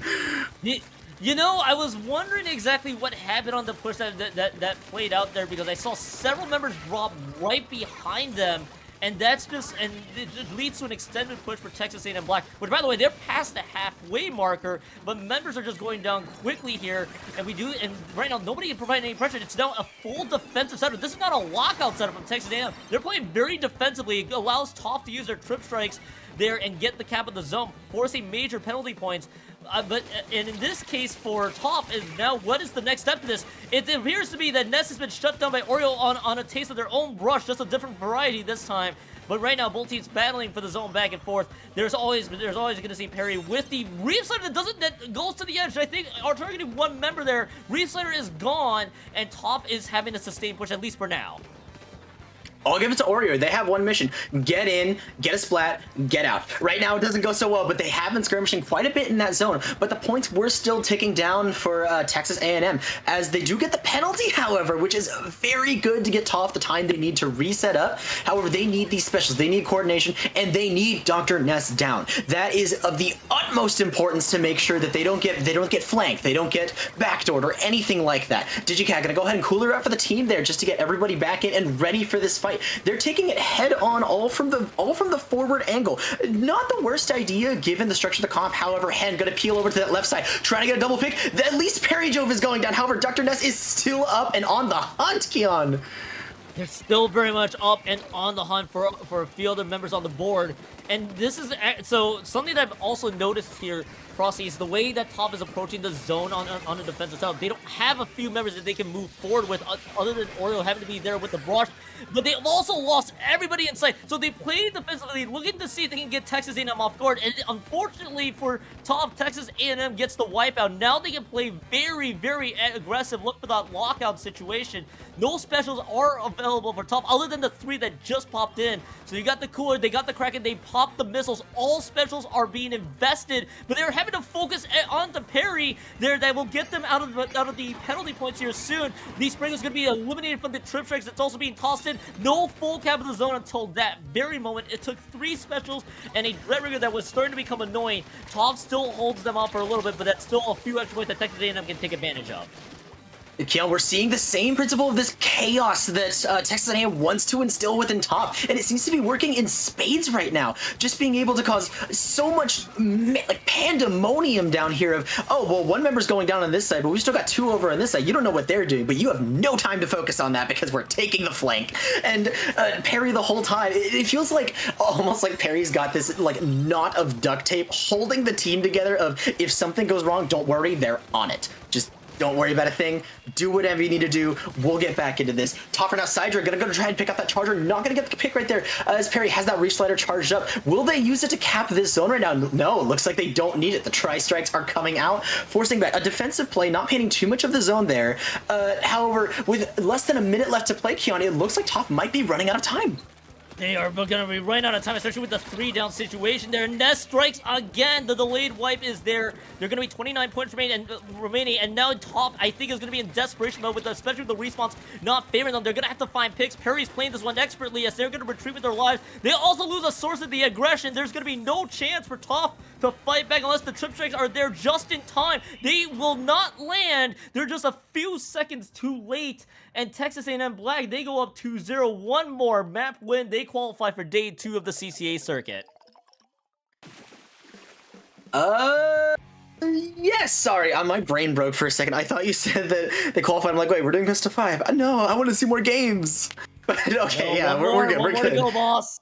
See, okay, the chaos that Texas A&M has been causing is affecting me. That's how effective this is, where I've lost track, because I'm like, okay, well, so much is happening. I do want to point out that beautiful bomb pick there from Dr. Ness. The double with that is able to just completely flip the momentum of this, especially with those tri-strikes coming out. The pressure that T.O.F.F was putting on was just a little too much for them to handle on their own, but that bomb pick was able to even the playing field. So yeah, you did push us off. Do something about it. We dare you. And I love that statement.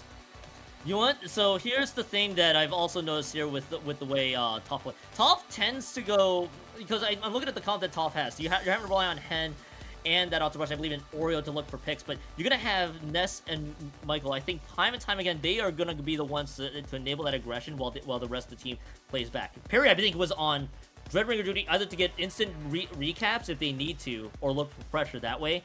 But T.O.F.F does, I think, only has one aggro. So when you get Michael and Ness able to get those angles that they can, excuse me, and pick off members from T.O.F.F one by one, I think this is where everything kind of started to broke loose. It was a grueling game from start to finish, but Texas A&M, I feel like for them, I think they felt like, well, we still have this game on lock with the way we're playing. I think we just gotta look for the finishing push there. And this was the one that pretty much took them home with the delayed wipe.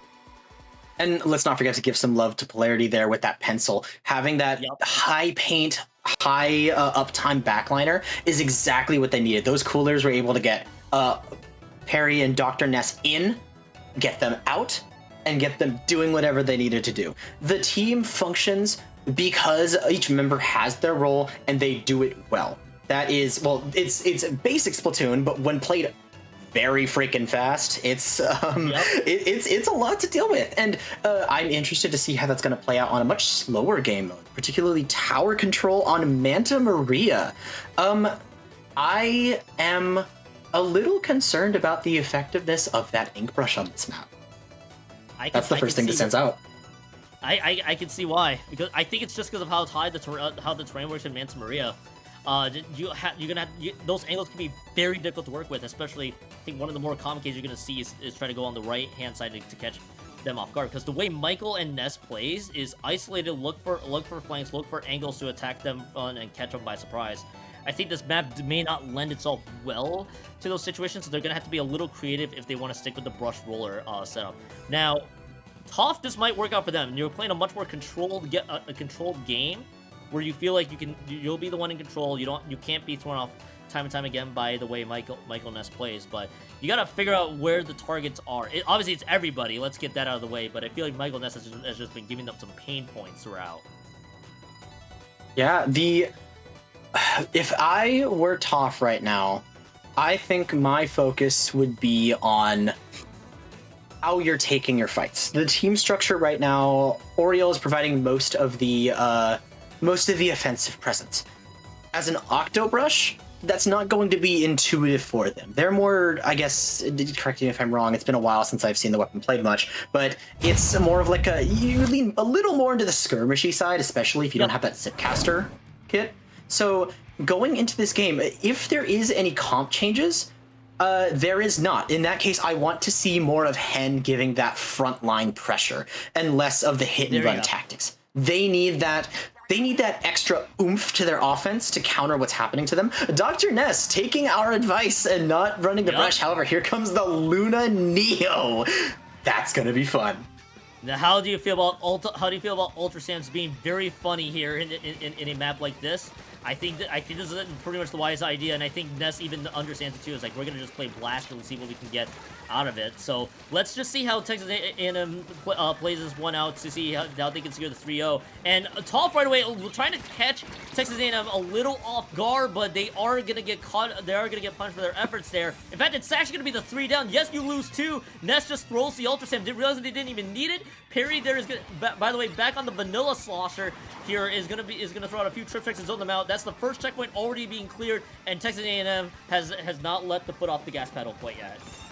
Yeah, and that's exactly what they need to do. They have the pressure, they have the momentum, they probably have the morale, especially after wins like that. So being able to pivot off of this into a seamless Game 3, especially on a map that they're probably not too happy to see in the list. Or maybe they were. Maybe Dr. Ness has been waiting for this, has been scheming in their lab about what to pull out on a tower control Manta Game 3, but that has yet to see. Hen coming out with these trip strikes, gonna be able to clear the street area. However, the roller Michael Mood is going to drop in with Polarity to back up to clear it from the left approach. A very smart way to flip this and to get the momentum flipping back over to Texas A&M, Keon.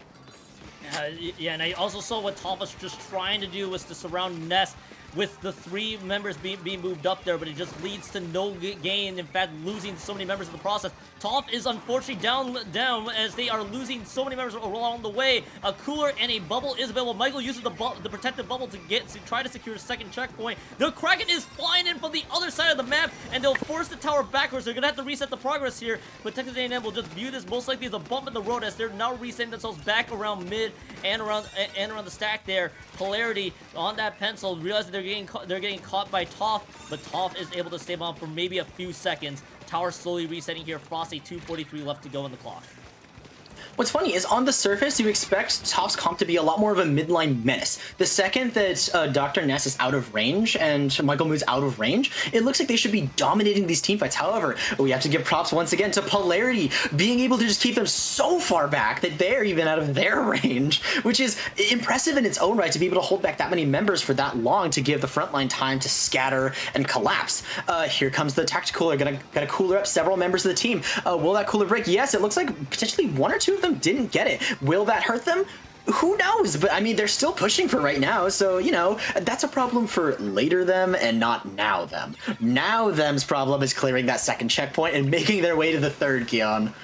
I always call it that will be viewed as a third checkpoint round than rather than a today problem. And in this case, they're just viewing it as, well, we're not going to worry about it too much. We're still winning out the fights that they need. This is starting to get away from T.O.F.F here as Texas A&M are approaching the third checkpoint. They pick up the brush. Oreo was trying to catch them off guard. They don't quite get the value out of this. And now there's two members down. This is just a panic rush for the tower, and Texas A&M Black takes that one home, a 3-0 sweep. And Frosty, the first team entering day 2 of the CCA Circuit Season 2 finals, will be Texas A&M Black. Of course, out of Texas A&M for Division 4, and Texas A&M did it in very convincing fashion. That was a performance and a half right there. There is so much to unpack. We see once again Perry and Polarity having that solid foundation and just letting Michael Moon and Dr. Ness just run wild. Like, hey, go off. You've earned it, you know, because you're epic. Here is 3 people that are like struggling to stay alive. Go for it. T.O.F.F putting up a valiant defense here. Oreo taking the left approach unseen and being able to potentially get the jump on the team. However, by that point, the pressure on their backline has been so heavy that they're just running away from the member that's putting on all the offensive presence. And at that point, it's too late. It's too late to stop the bleeding, and here come the consequences. Yeah, it's a case of I feel like with T.O.F.F's adjustments, they're like, all right, we know what the two members and the problems they are, but the way that Texas A&M played that one as a cohesive unit there, especially Ness off the brush and into a weapon that probably best suits Manta Maria tower control. Excuse me, T.O.F.F definitely try to look for the ideas. Like Oreo, as in this replay, as you noted there too, was I think just because the entire line kind of just broke down, Oreo just had to basically force the crack and just try to get them off the tower. Which I mean that worked out in the end, but this is when you start to see it's basically just a slow run for Texas A&M to take it all the way home to the finish line. That's what we saw at the end. So Texas A&M Black, boy, the team out of Division 4 moving on to day 2 to compete for that for this circuit finals for their side of the fence. So hey, they don't need to play anymore day 1. They're done. They got the 3-0. But for T.O.F.F, they're gonna have to resume in round 4, look for another opportunity to qualify. And for T.O.F.F, I imagine for them they just gotta go back to what got them the 2 dubs there. Texas A&M, I think this is just a playstyle difference that they just couldn't adapt to right away. Yeah, and only the bracket will tell to see if they're able to make the adjustment for other teams. Because yes, Texas A&M is headed to the finals for this circuit. However, it is not over because there are other teams that play like them, and we'll see if they can make the adjustment. Looking over to Splatoon Tourney 2, we have USF Green versus the Splatter Screen Sabers. It looks like it is 2-0 currently for the Sabers, and they do have the lead. This is an overtime push about to happen potentially, Keon. Yeah, this would be the overtime push happening in Splatoon Tourney 2. And this is, I think, I gotta take a quick gander here for which bracket here. I think if this is the way this is all playing out, I think this is gonna be. Give me a second. I think this is gonna be a Division 3 matchup that was playing out here. The answer is, well, I think I'm wrong. Give me a hot second yet. But that is the dub, I believe, for the Splatter Screen Sabers coming into that one. Yes, so that will be the team that will qualify, which I think that might be the qualification matchup, excuse me. You can tell that I gotta quickly dig this up real quick. Yes, this was out of Division 3. I was not looking hard enough. And yeah, that was a 2-0 matchup that we just saw that also went final with the Splatter Screen Sabers. They get to end their day 1 there as well. So Division 3 has a representative. on top of it. Frosty, I would love to keep yapping with ya, but this is also your last set before we gotta get the comm switch going for rounds 4 and 5 for the remaining teams. I'm actually gonna still be on the mic for the remaining rounds, so you'll get to hear me for a bit. Frosty, I'll give you the last plugs. Where can the people find you? Right, since our good friend Dr. F is putting me back in the box until next Hallows Eve, you can find me on Blue Sky at Control Alt Defrost. It's like the keyboard shortcut, but I butchered the ending. And you can also find me here at the CCA. I sometimes pop in, so say hi. Yeah, yep, and also support Collegiate Splatoon, Collegiate Esports. You know the drill by now. Frosty, thank you for working with me for the first half.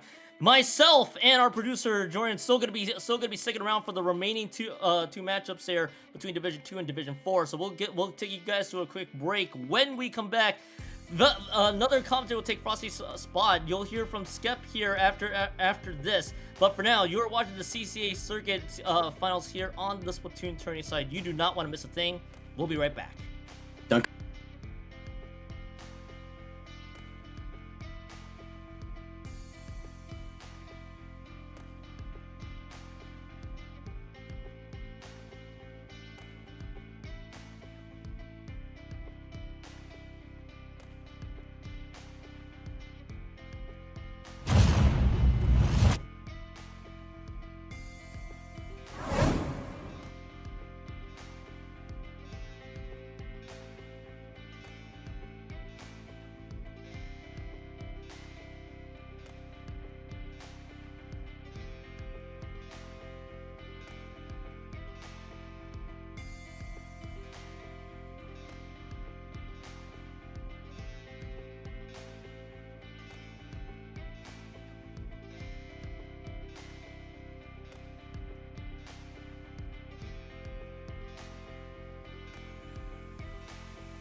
Hello, everybody, and welcome back to the CCA Circuit's Season 2 Finals Weekend, continuing day 1 of the Modified Switch stuff.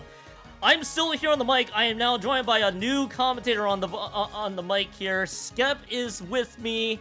Skep, welcome back to CCA, or welcome to CCA, I guess. How are you doing today?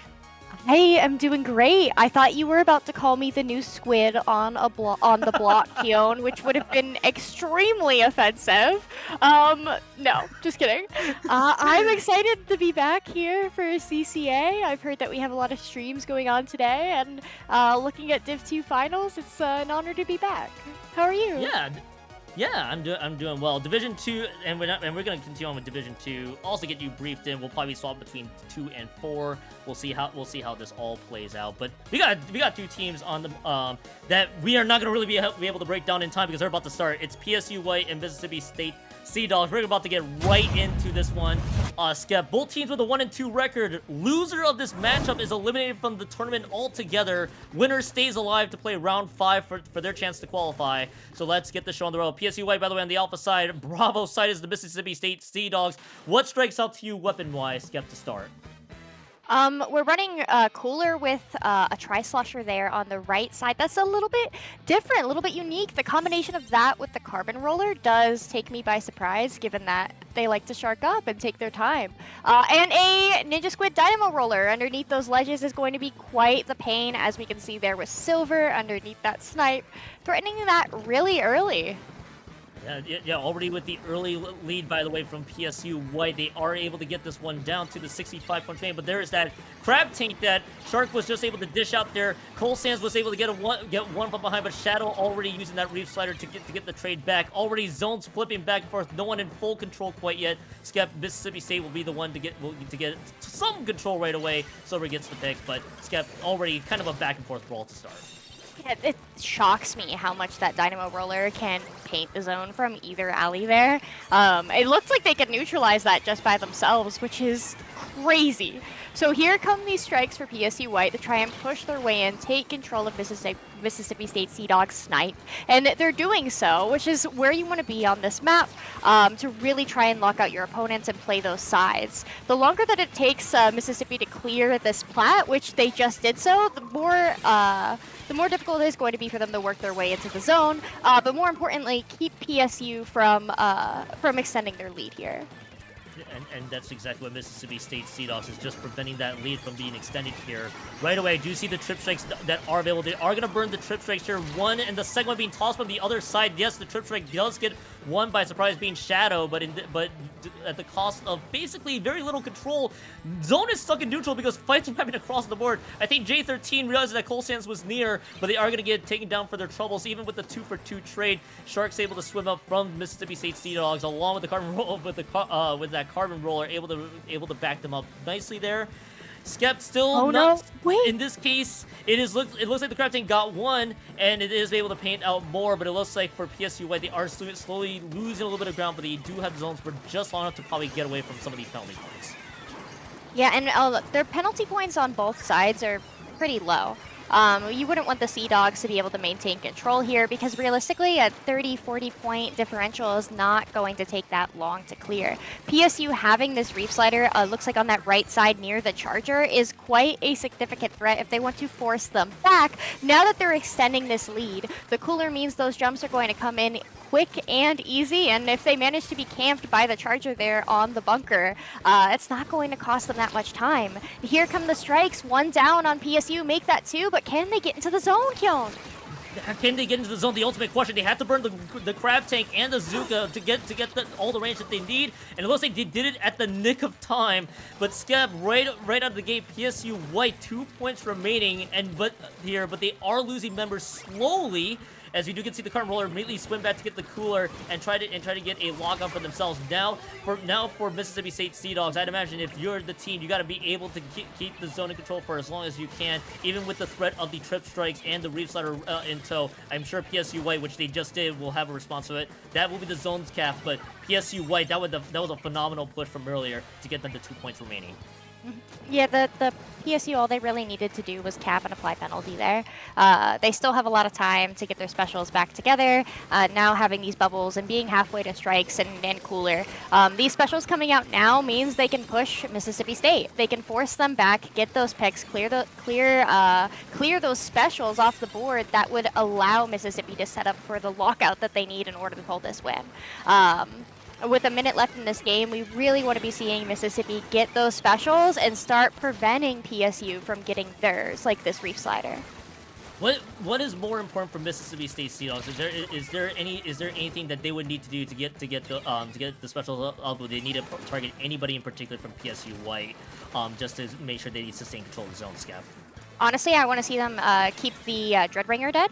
We see that this Dreadringer has had special for 20 seconds now. They are very clearly holding that for when Mississippi State is about to clear their penalty, which we can see here. We've got 5 ticks left and 2 members down on the side of PSU White, but having those strikes, having that Reef Slider means they are going to cap the zone here, provided that they are managed to get their players off of bunker, and they are going to be able to reapply that penalty. So there's that strike, but those strikes coming on the front side of the zone, which doesn't cap with the Reef Slider, but now that we have the decav pushing in with that bubble, they do manage to cap. 5 seconds remaining, this crab has to do wonders. Yeah, the crab's having to do wonders, which is just not enough. And I think to your point there, the enemy was definitely that Dread Ringer, one with that Reef Slider that was ready to go, and that Trip Strike being used. They just weren't able to get to them in time. PSU White, off the one strong push there, was able to get themselves up 1-0, and so far that's a great start for them, especially with the way this map played out here, Scap. Yeah, I was a little bit nervous at the end there. I won't lie. The strikes and the Reef Slider were on top of each other, so they were essentially not painting the whole zone, right? Yeah. And so with that, had it not been for the decaf player, swinging into their elbow and pushing into the backside of the zone underneath their opponent's plat, I don't think they would have capped there. Mississippi State could have potentially held that. I think to your point, I think Right I was wondering honestly if that Reef Slider was burned a little early there with the way this played out, but I did also miss that they had the trip strikes that were available for the Instacap when they needed it, which at that point the margins were basically run with 29 actual points being the difference. All you gotta do is get that cap at the end. So PSU White, they will take home game number 1 to get things started here. On to game number 2. Once again, it's a best of 5. First to 3 survives. If you're the team on the losing end, you will get eliminated from the circuit finals weekend altogether here. So if we take a look at the next map, which we will show here in just a bit, just to give you a refresher, Scap, on what we're dealing with this modified Swiss format. So you do play Swiss. Let's get that out of the way. It's just that if you get three wins in your set record, you will qualify for day 2. You don't want to be the team with 3 losses. That's how this format works. What in the Toasty format? Who invented this? Was it Toasty? It was not, actually. I think this was a page out of the actual esports book from like other esports that actually run. I know one esport that does, for context. So awesome. This is from that. Yeah, it is.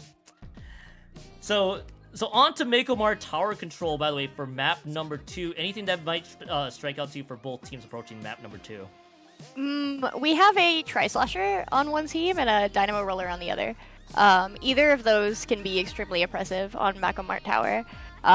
Using either of those and they're on opposite teams. Using either of those to clear underneath your opponent's snipe, start threatening the paper towels area near the second checkpoint, as well as playing underneath both alleys, what we used to call breakfast in Splatoon 2, can just be obnoxious. And then given that they both have cooler, I really want to see each team playing those sides, trying to get behind their opponent quickly in order to prevent them from breaking checkpoints. And that's going to probably be the approach for both teams approaching the second map altogether. I also wouldn't be shocked, because this is of course map 1. The way I've always approached weapon changes across all 4 maps is will we get to see a change in this second map coming up here? Because I think if they stuck with the same weapons, I wouldn't be shocked if they just run it the entire way forward. At least that's what I get from comps Splatoon land maybe some of the time. Hey, there are some changes, speaking of which. So my intrigue was correct to say the least. I think both teams just nearly went wholesale on some of the changes here. So PSU White, that's just the hero shot, I believe. I think that is just the one with the Zuga Force, your V shot, if you will. Stickers, stampers on the board. board. The Vanilla Range Blaster is PSU White. Almost 3 for 4 weapon changes on that one. Nautilus making its appearance from Mississippi State Seadawgs. What do you take from this, Scap? I like the point sensors coming out from the Nautilus. This is one of the few maps in the game where the sight lines with your opponent are constantly broken up. Behind the stacks, behind the alleys, you know, that little descent into Freezer, it can cut off your sight line. Using those point sensors to prevent the opponent from getting the jump on you can be very, very valuable. Similar with the Wavebreaker. This is a very great, very great Wavebreaker map, given how those sight lines are broken up, and you can pop that Wavebreaker behind your own stack or behind your opponent's stack and really get a lot of value and potentially mark a lot of opponents where you know they'll typically be lurking.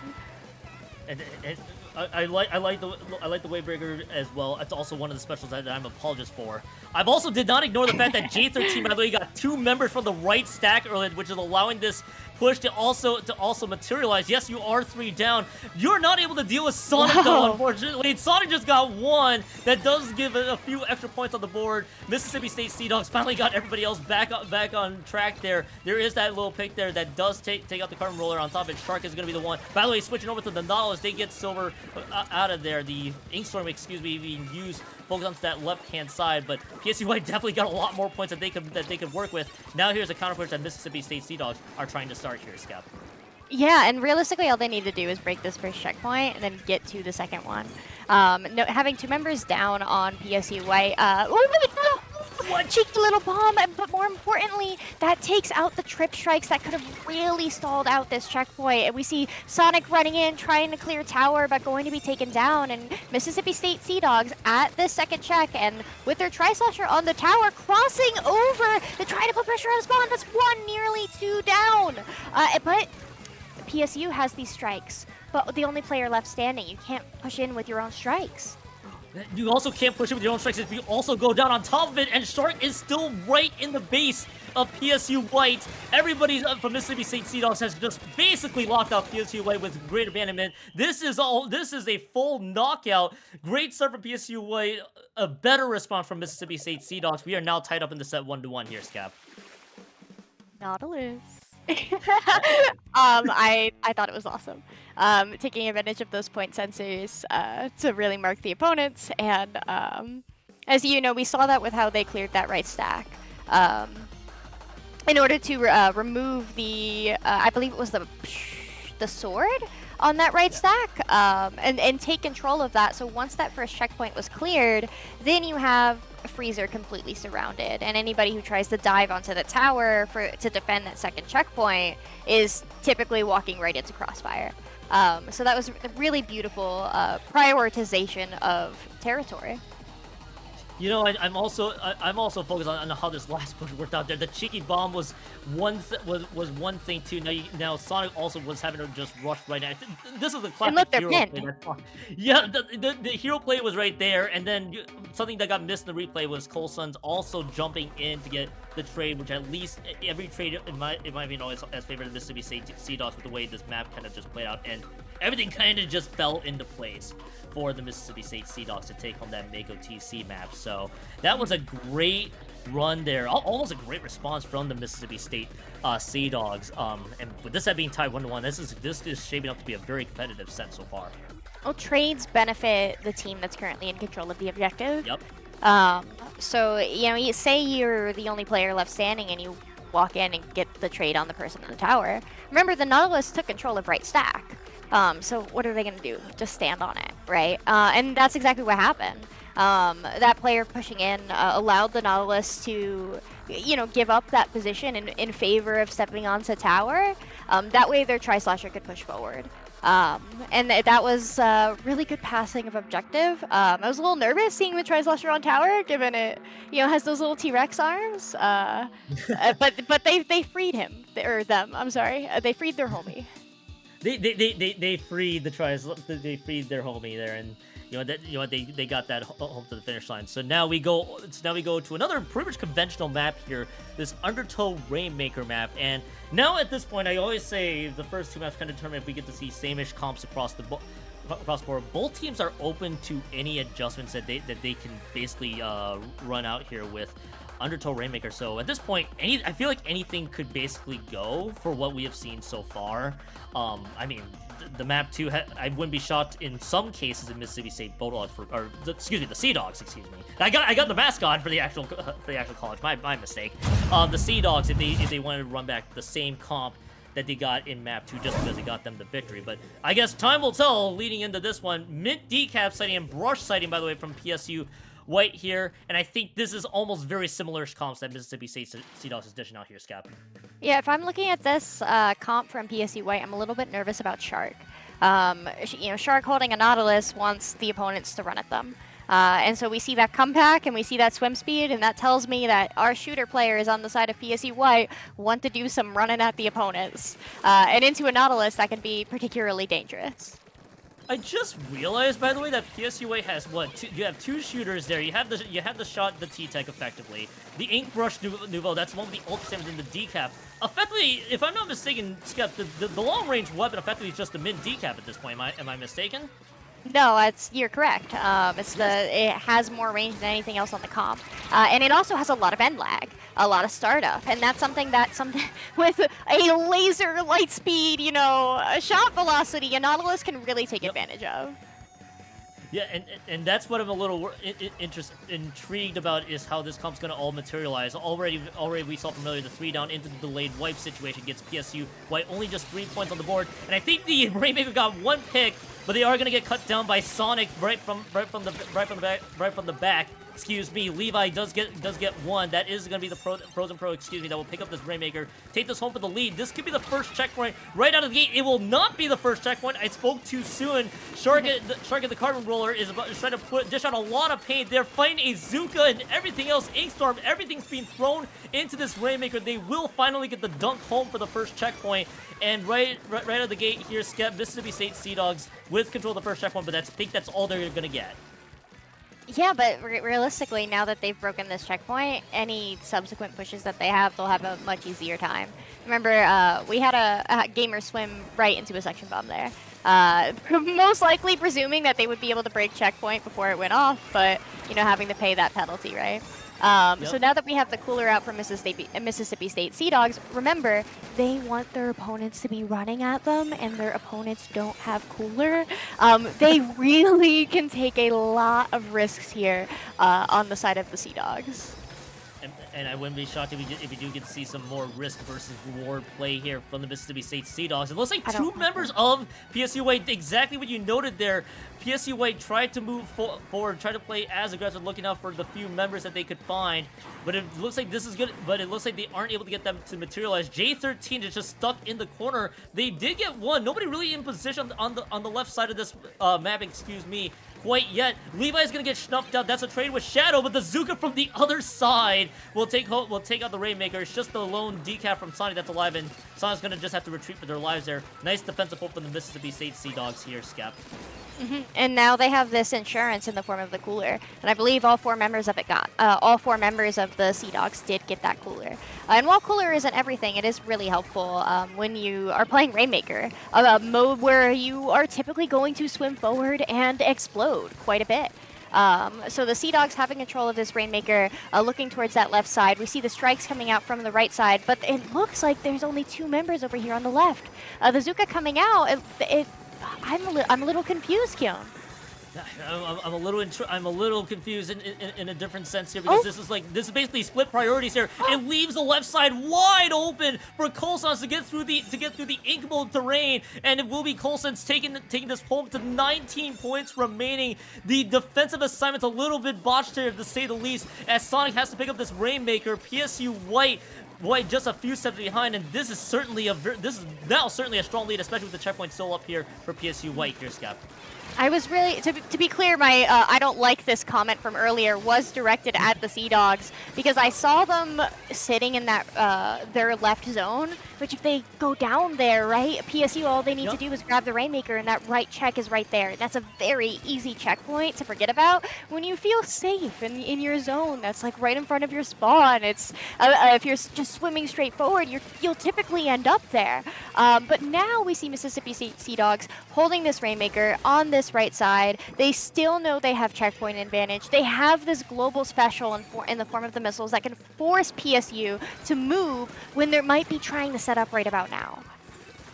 And that's kind of what we're about to see materialize here. J13 is kind of stuck in no man's land. It is a wipeout, and the Rainmaker resetting here. 18 seconds left to go on the clock, and Mississippi State Seadawgs can either just pick it up for the stall, which I think that's what they're gonna do. That's just gonna be the stall and pretty much the game ender here, Skep. And all it took really was just the one push, and also just the defensive assignments going the other direction. Maybe we get to see the Brush try to look for edges. The Brush just cannot find this Rainmaker. The Rainmaker's just retreating for dear life. Mississippi State Seadawgs, what a push, and what a lead so far. They're up 2-1 in the set. One more, they stay alive. PSU White, one game away, and they're gonna be eliminated. Yeah, it's what did you and Jorian call it earlier? Sudden death? Yeah. So whoever, loses this set, is out for the count for this season. Yep. Now this push here on this left side, this is what allowed Mississippi State Seadawgs to break this first checkpoint, no? No, it looks like it will be this one coming up here. Yeah, this was the one I thought that would break it through here. No, it looks like the first checkpoint has been breached from earlier, so it looks like our replays are just a little bit off kilter there. But I think we saw from earlier, it was basically a persistent push on that left side from Mississippi State Seadawgs. I wonder if we are going to get the replay, though, for when everything kind of just broke wide open. It was this push right here, Skep. Yes. All you need to do is swim forward. That's it. And we see the gamers. Two of them that were out of spawn on that from when they went down on the left side, and then the other two coming in from the right side, probably rotating around. Their spine to get to the Rainmaker. It's just those brief moments where a carbon roller, presumably running a lot of swim speed. It doesn't matter if they go down. They're running QR, right? Who cares? Just int. And sometimes that's all it takes. And basically nobody really quite there from PSU, where they're all just having to collapse. I think two was coming in just trying to trail the Rainmaker. The other two just fresh out of spawn, so it just made things worse for PSU White for that comeback opportunity, and especially with the way that game just kind of played out. Mississippi State Seadawgs basically got that dub, and again, one game away, they get to stay alive, and they'll have to do it here on a Clam Blitz map. And I'm taking a look at the quick map list that I'm aware of right now. It's Scorched Gorge Clam Blitz, going to be the fourth map coming up here, and this, I always like to call it the test of teamwork here, and Mississippi State Seadawgs has had the coordination on lock so far. PSU White, they just have to go back to, they pretty much have to go figure out what is going to get us the win here in Game 4, Scap. Well, they have a brush. And on this map, getting across those grates, potentially to be able to collapse on opponents that might be hiding behind their own snipe, trying to hold their elbow, can really, really, really mess things up in your favor. So you gotta take elbow in order to score clams, or at least sustainably score clams. Typically, in order to prevent that from happening, the defending team, might try and play the cover behind their snipe, might try and play the top left out of their spawn, might, paint their own court to get some specials to clear their elbow. And if they're all looking at that elbow, well, you have your snipe over here, and somebody could come around. And a brush that can do so very quickly can be very obnoxious if you're defending. I can imagine, and I can definitely imagine Mississippi State Seadawgs having to look to contain the brush if that brush were to come out, which I think the answer is going to be no, unfortunately. That brush is going to be gone in the meantime. We do get to see Sonic going from the decaf back to that Sticker Stampers, that one with the Booyah Bomb. Shell has that Reef Slider. Silver now the one with the cooler option for PSU White, and for Mississippi State Seadawgs, they realized that comp from Game 2 and Game 3 is just getting them dubs, so they may as well just run it back for Game 4, coming in, entering the Scorched Clan Blitz map here, Scout. Yeah, and that comp change in their favor, right? Something that Mississippi State Seadawgs really had over PSU in that Game 3 was insurance, having cooler, allowing themselves to be able to take more risks and not be out of the game for 3-4 seconds if they do end up going down. Now it is PSU White here with the majority of the clams, and they also have this Reef Slider nearly to that cooler. A Dynamo up on top mid is extremely oppressive. Beautiful pick from Sonic, and now we have Silver with the cooler. That coming out as their teammates push up into that right side. The Reef Slider not getting picks, but here's the dunk. Yeah, here's the dunk here that will get the first push the game to start, and that's already basically 1 + 6 right away. 1 power clam and 6 small clams in, and that will just be that, because there is no clams left in the tank here for PSU White. J13 just picking up 3 clams for a little bit more down the road. Reef Slider, yes, doesn't get picks. It clears out the space that they need to get all the ink down on the turf just so they can get this push started. All it is just 62 points remaining, but that is still a first push nonetheless here, Scap. Yeah, and now they have the Zuka, now they have this Reef Slider. Unfortunately, their opponent does manage to get out of the spawn before they have an opportunity to form a clam and start working their way forward. But Mississippi State Seadawgs really losing the special economy.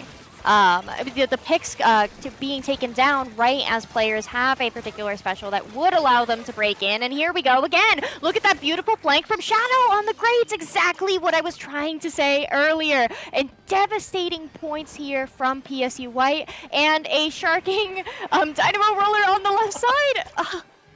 Thankfully going down. That could have been a lot. I was wondering if that Sharking Dynamo was going to do a lot of damage. PSU White is trying to continue the damage and that's the delayed white. Can they actually get the clams in? Yes, the answer is so. That's already, they're going to need 2 more clams for the KO. They have all the control in the world. There's 2 clams right near the basket, and that is the game there for PSU White. Total dominance from them from minute 1. Skep, how do you feel about Game 5? Because here we are, Game 5, do or die now for PSU White to stay alive, and well, really for both teams to stay alive now. And that was just a phenomenal game from PSU White coming into that. They got cooler and they locked in. They were caffeinated. Yep. And they were ready to go. Where were they? Like, that's crazy. They gave themselves a little bit more range and were able to take advantage of the chip damage between, the Dreadbringer, the Dynamo, and, their sword player. Beautiful combos, beautiful flank out from Shadow in order to be able to open this right on up. Wonderful game. I'm just trying to figure out where that cooler was in the undertow map for the most part. They just ran They ran the 2-shot brush and decaf comp, but they were running themselves into a team full of range. Now they just go back to the actual weapons that I believe may have worked in game 1. And this time it's showing off with great success, a 100-0 convincing victory there.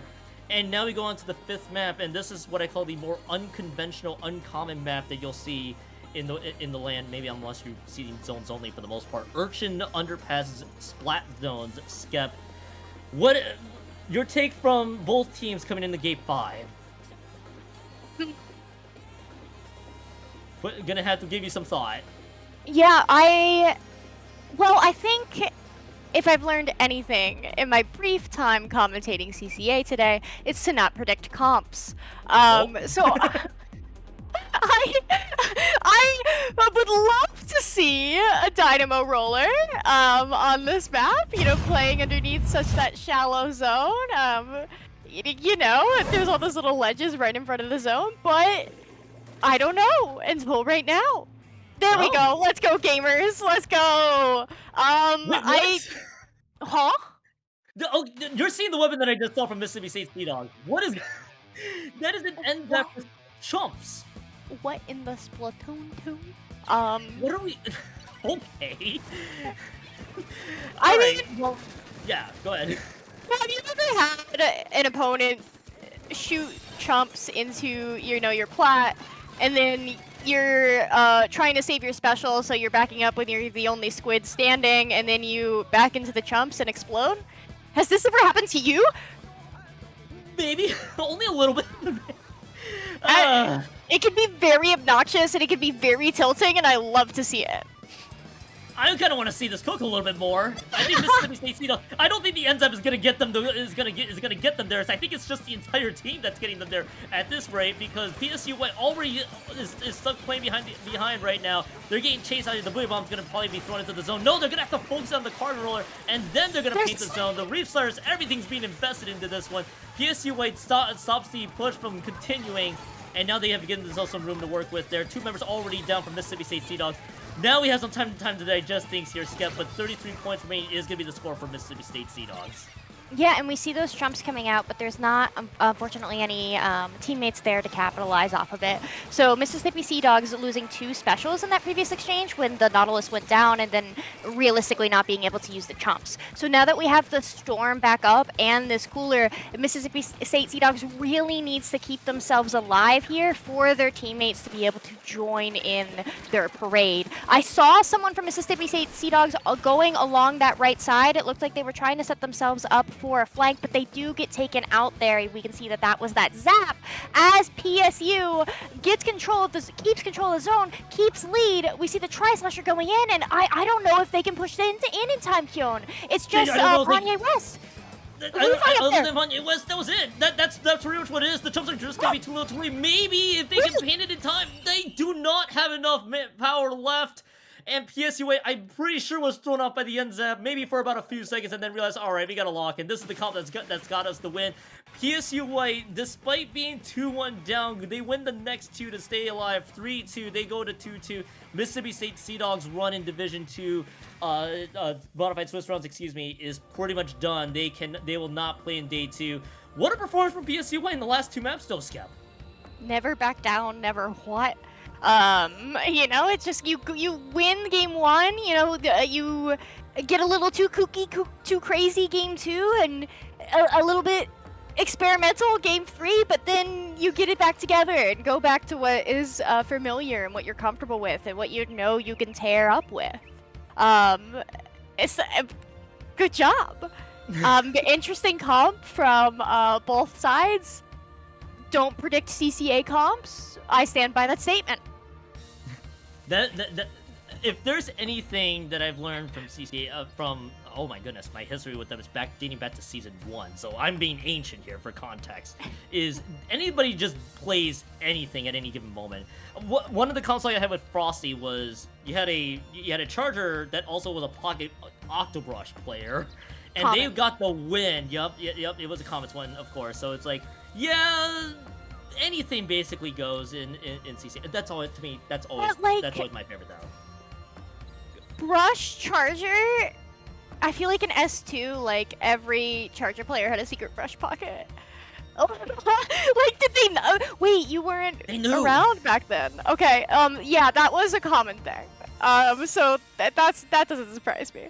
But it is nice to see it in Splatoon 3 on occasion, you know, just those little blasts from the past of like, oh, remember that? Remember when everyone used to have an NZAP 89 on their team? Like, that's crazy. I think I remember playing that NZAP 89 back in Splatoon 2, though it was the land when, what, yeah, it was just like, wait, but this was also around the time I didn't play any tournaments. I was just busy playing, they don't call it Anarchy back then. It was just, they just call it solo queue, or it was like ranked at that point. But man, those were the times as well. But yeah, no, everything's before me when you're talking about Splatoon 2 for in that regard. My first clip I ever posted on Twitter, I was playing NZAP 89. Oh yeah? I got a quad on sticks. It is straight walk and shoot. Oh, like, what in the C rank was going on there? Like, so it's nice to see. When you see those weapons like that, it makes you very nostalgic, and you know, think about memories of when you had a teammate playing something ridiculous, or maybe you were that person playing something ridiculous. Yeah, I was unfortunately pretty vanilla and standard back then. I also unfortunately started out with NZAP and then I went to the K shot, so I'm also part of the problem with end meta at that point. So, take that as you will. It wasn't that bad. No, it really wasn't. It was just too good of a kid for what it was at the time. So, man, now I'm being nostalgic here too. I'll reverse my nostalgia for a hot second. So, man, that was basically so. I'll give you that. So that is that was a 2-2 record here for USFY. That is the end of the tournament run there for the Mississippi State Seadawgs there. They got 3 losses. They're pretty much done. They're joining the other group of 0-3 and 1-3s in that group. And now, Skep, to get you ready for for round 5 with this format. Now we're only dealing with the 2-2 teams.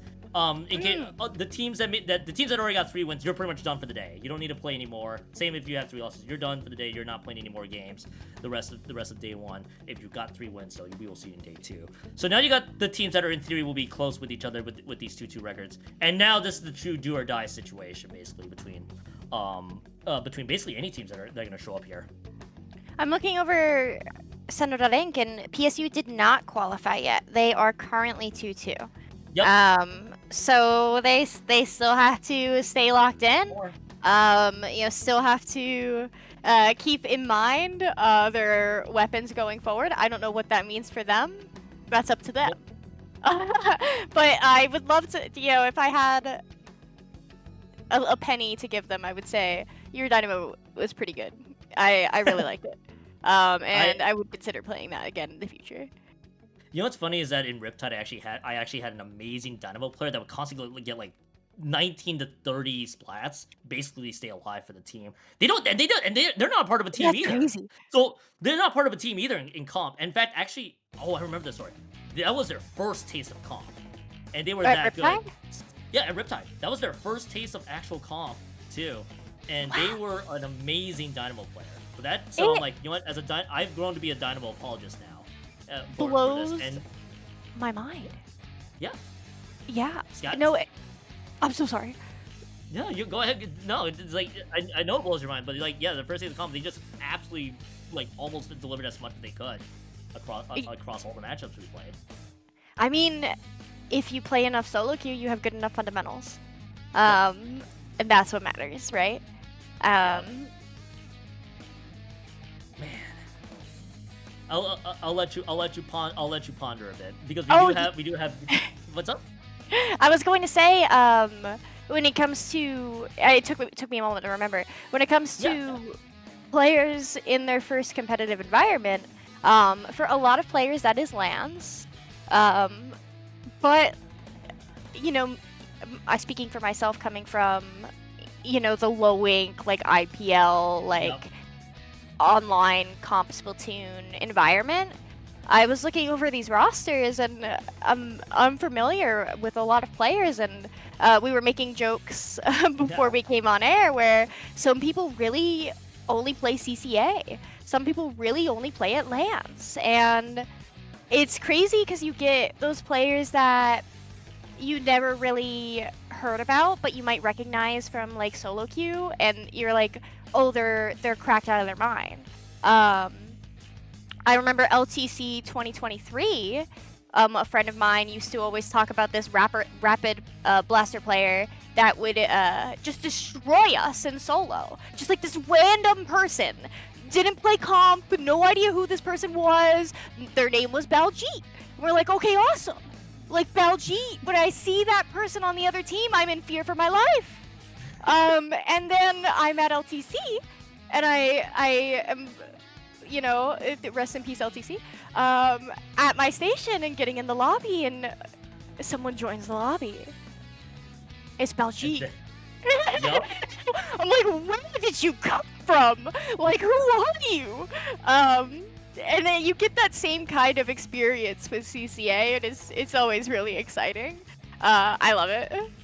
I always love the in-person camaraderie here as well. So that because effectively, if you're playing Collegiate, you're probably gonna meet each other in person a lot more often than actually meeting online. And you're from the school where you're playing online comps, where you have players across many different parts of the world, for lack of a better term. So I mean, yeah, it's very different, but it also kind of illustrates a lot of things here too, Skep. And I don't want to go off that train because I do want to be more nostalgic about and about everything. Let's be real. What I was trying to express was that you get exciting new players who are extremely talented, who those of us online are not necessarily as familiar with, and that's something I really appreciate about CCA. And I appreciate a lot of that about CCA. Though I've also been covering it for as long as I can, so I've just realized I've gotten so used to it for so long. So long. Yep.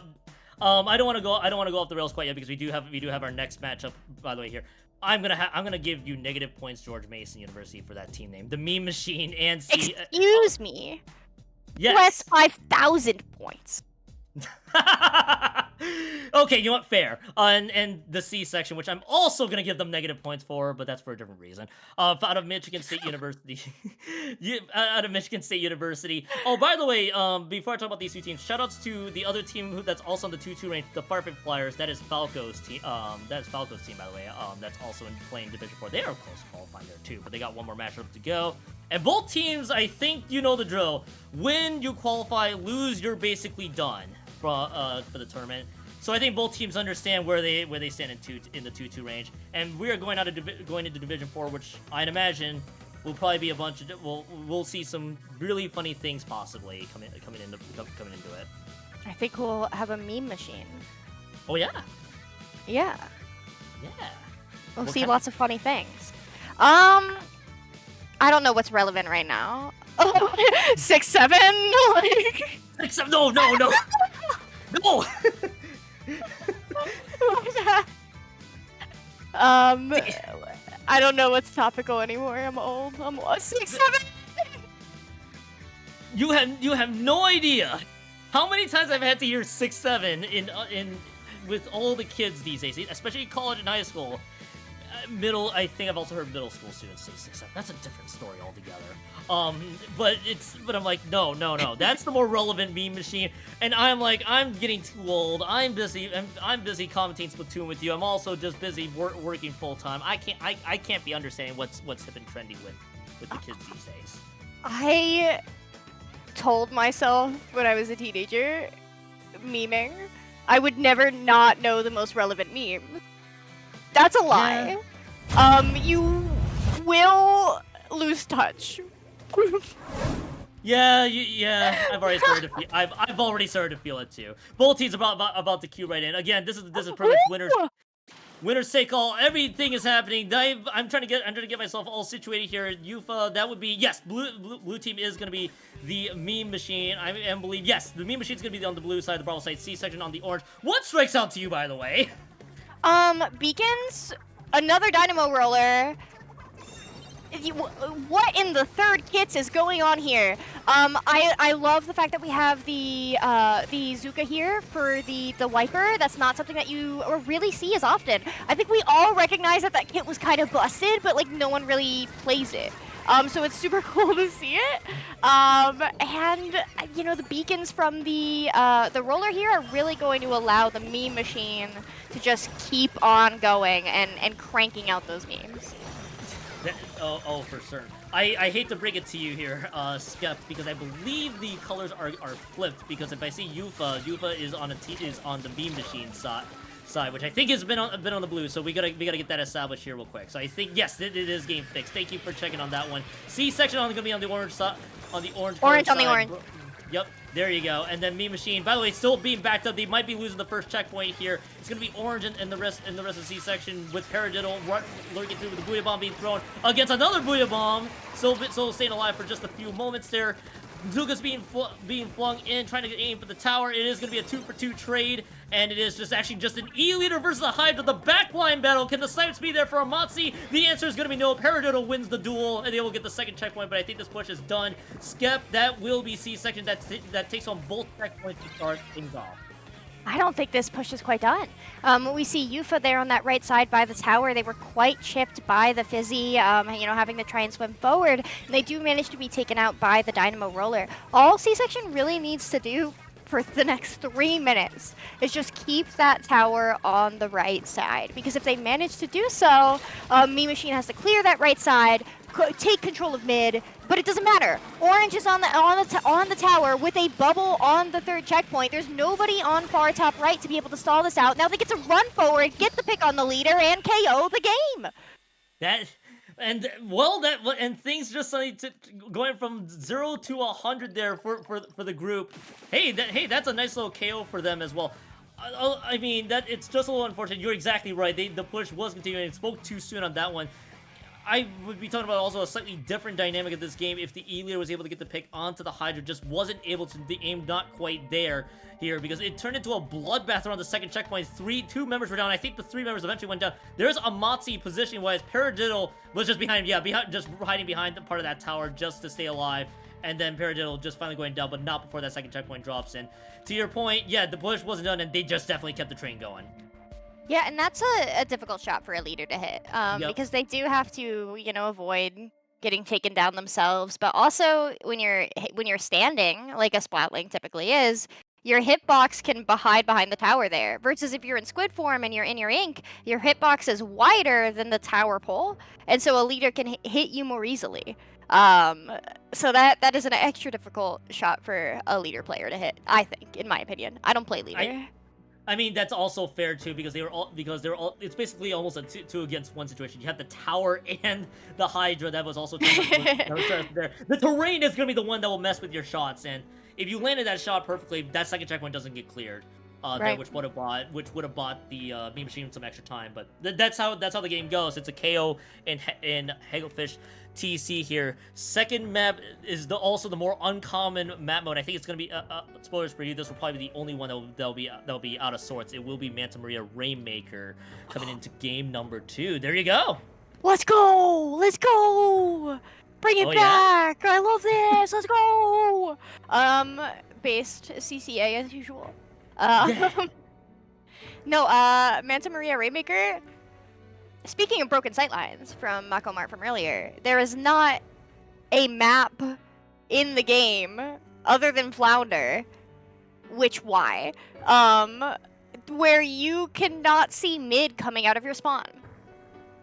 So not only that, but you can't even see your own street coming out of your own spawn on Manta.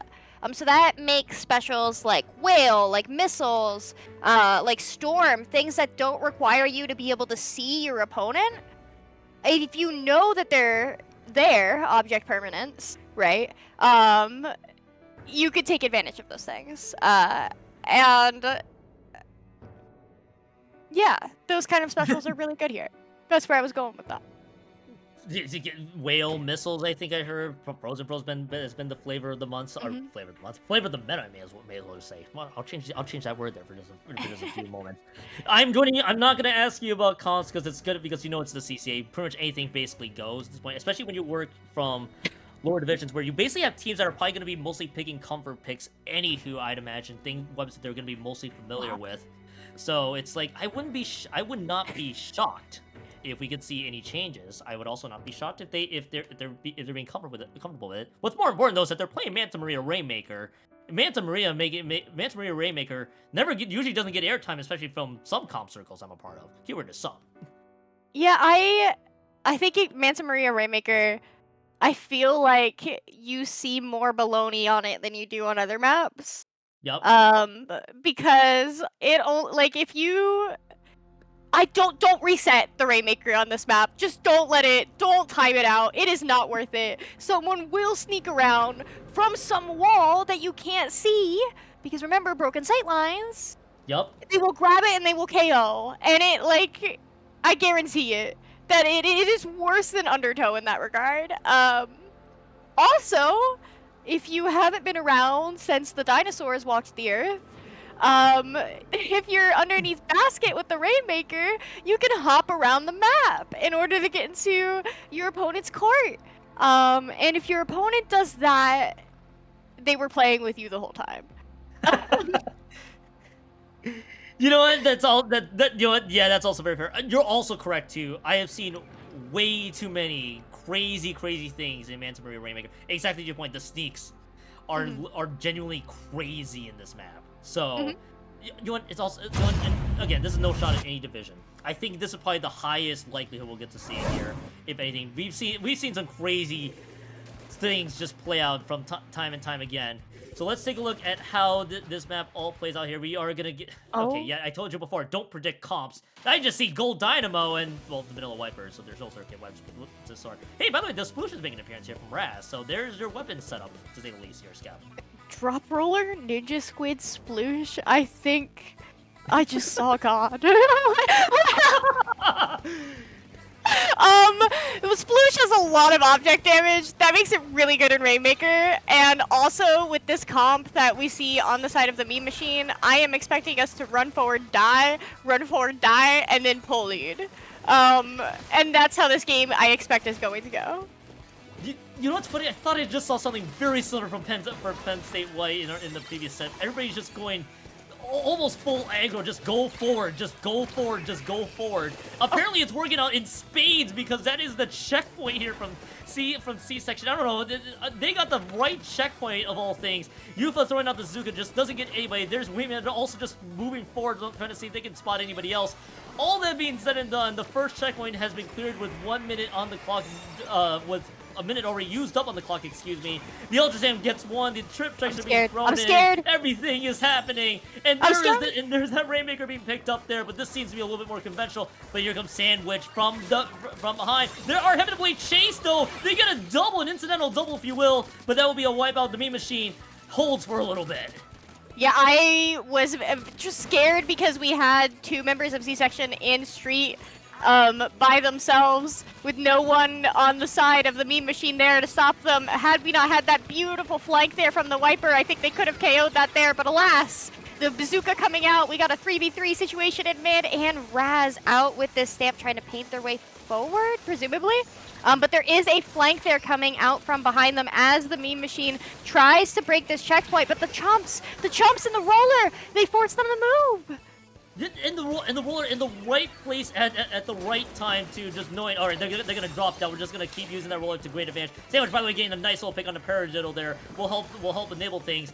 But they had that jumps, I think, was gonna distract them, followed by the roller jump scaring them. This is gonna mean a lot for the meme machine because now both checkpoints clear. We're back to Splatoon 2 gameplay with Rainmaker. Checkpoints are not allowed on either side, so we'll have to see how the pushes materialize. Right now, as the Rainmaker gets dropped there, and it is just right now 2 members down, make that 1 member down on the other side, and now everything is just kind of happening all across the map. Raz just gets a pick. Are they going to pick up this Rainmaker? Yes, they will, and they are going to go down anyway here, Skep. Yeah, the roller there able to shut that down, and we see them setting up a beacon as well. Those beacons are going to allow them to attempt to match the meme machine's tempo, right? C-Section not having a cooler, the meme machine does, so the beacons are really going to fill that gap by allowing them to take risks, but also not give up a lot of space when they do eventually and inevitably go down, right? T.O.F.F here working their way in, trying to get the pick on Euphoria, does manage to do so. They have this Kraken. You can also set up jumps with Kraken. You could pop the Rainmaker with Kraken and you can grab it. You know, to be able to just keep going forward. That's going to give them this invulnerability against the stamp, and they manage to get that pick as well. Very good play here from T.O.F.F, trying to get Sandwich and trading. But I really want to see the meme machine trying to move forward once they have managed to clear their opponents. I'm trying to remember the last time that someone tried to bring an Ultra Stamp to a Kraken battle, and they get the trade, but it seems like it was an inevitability that the Kraken was going to get the splat.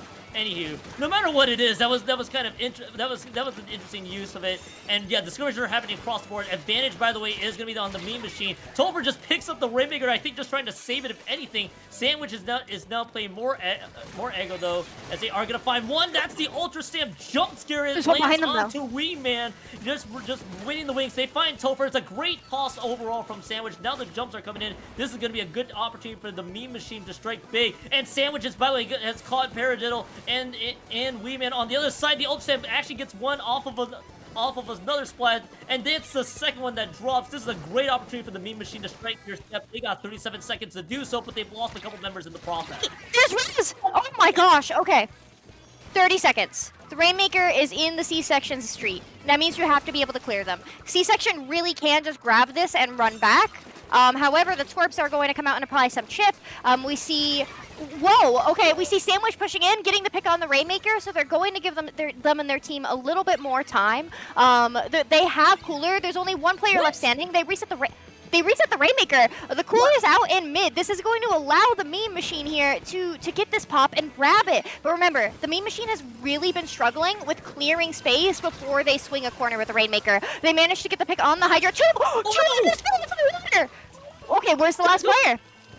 Two members just fell off. Yeah, where's the last player? I think the last player just went down. This was is the over. meme machine. That's gonna be the lead. lead. That is going to be the lead. What happened at the end of that? Oh my goodness, there's a lot to digest there. Mean Machine swipes home game 2 after things looked so dire for them. Skep, there's a lot I need to digest there. I think their feet got painted when they were trying to go across cut. And so they didn't get enough speed, and they fell because 2 players took a swim. No. Either you both lost control of your controller, or your feet got painted. It's happened to all of us. It's Manta. It's Manta, baby. Let's go. I'm glad you know the Manta Maria experience remains undefeated. The one thing I was more stunned about, and I think you were sharing the same stunned effect that I had, the reset when you had the Rainmaker basically in your possession the entire time. By the way, that's a nice little double from Sandwich there to at least stop from anything. The reset I get. When you're somewhat new to the Splatoon, for context here, your instinct is reset the Rainmaker just so they can get it out of the board. This happened to be the one time where the reset actually benefited the Mean Machine, and then as you know, the 2 members falling off, it was just so catastrophic from C-Section as things just kind of went way out of control than materialized. This is just a case where, yeah, the reset got the Mean Machine a lifeline that they needed. It's CCA, it's time to hit the books again, right? Yep, you know, those little nuances of what decision do I make here and how quickly do I make that decision. Those are very difficult things. And so, you know, it just what is I think we're trying to rewind as to where it all played out there, because I mean, Jordan, by the way, I think is adjusting or the replay just dying. One of those two is happening. I'm sure. Because I think because Jordan's just saying, I think someone, 2 of them fell off the map, and it was to double from there. But I think either way though, you're right. This is the time for us to cook here. When you're playing Rainmaker, you have to figure out the advantages with where your Rainmaker is. C-Section, I get, probably in a panic situation, you're thinking, okay, we gotta reset because this Rainmaker's in our possession. You're down to less than a minute left. The right decision, I think, in most cases, is to stall and just push it backwards, so you give your team the chance to respond. Instead, this is just a theory here. I think they may have just panicked at the end, recognizing, all right, they're about to run right, and we got to reset and then give ourselves some space. But I think it was 38-30 at that point. Yeah, it was. I think it was. And that situation is very difficult to make a call, because if you back up and you go down because the opponent are running at you with a sploosh, you just gave them lead, right? Because all they need to do is pop and grab. And you have a dynamo roller and a crack-on roller that is like flooping paint at the Rainmaker shield. Like, you're not going to be able to outcompete that object damage. And in that situation, you know, I think all you have to do, well, it's easier said than done, is you just have to get the picks. You have to clear the space. Yep. And I think, and this is just a case where you can play it back and back again, and you have to think, is this the right decision at that point in time? But it's also heat of the moment too, Skep. So I think there's a lot of factors into play. There's a lot of factors into play, but we're spectators and we're just looking at it from a distance. Speaking of which, here's the other thing being looked at from the distance. It's Inkblog Clan Blitz. This is gonna be game 3. Again, we are tied up 1-1. Weapon changes, by the way. Flings up making his appearance. Welcome back, third kid Wiper, by the way, to the board. Also, welcome back, third kid Doolies. Twinkle's Doolies making its grand appearance here as well. That's on the bubble. So that's those are the notable weapons. Of course, both teams remain flexible as always in the thick of things here. We are looking to see how this all materializes. Excuse me. C-Section is the one with the leading claims. And we see them having that the bubble ready to go. They have all of these clams in their hands. T.O.F.F goes in. Whoa! It looks like they were able to trade that out, but just enough to keep clams off the board for a brief moment. T.O.F.F gets one.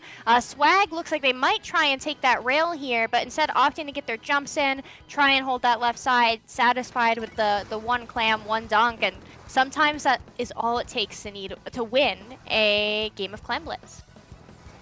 Sometimes that's all it needs. Even with the one and done push, even with the free clam, you still got to get to the next step there, which is breaking the barrier, which that is the next step that the Mean Machine has to do if they at least want to get points on the board. Signal which there's 2 members, make that a delayed 3 situation here, which will give the Mean Machine some room to work with. They are going to try to push up. Zuka's flying in from the other side of the map as well. They're trying to chase out the T-Tech of all things. Now they're trying to pass out clams. Booyah Bomb's going to be there for coverage. Sandwich is left uncontested so far on the Splat side, and this is going to be where Swag is just trying to roll in. Now drops in. They will throw the power clam there, and that will be just a kind of a messy fight at the base of C section. That will be at least the lead here for the Mean Machine, but will they get anything else? The ultimate question. So far, the answer appears to be no, not quite yet. They got clamped down. It's just 74 to 80. It is a lead change, but not by much.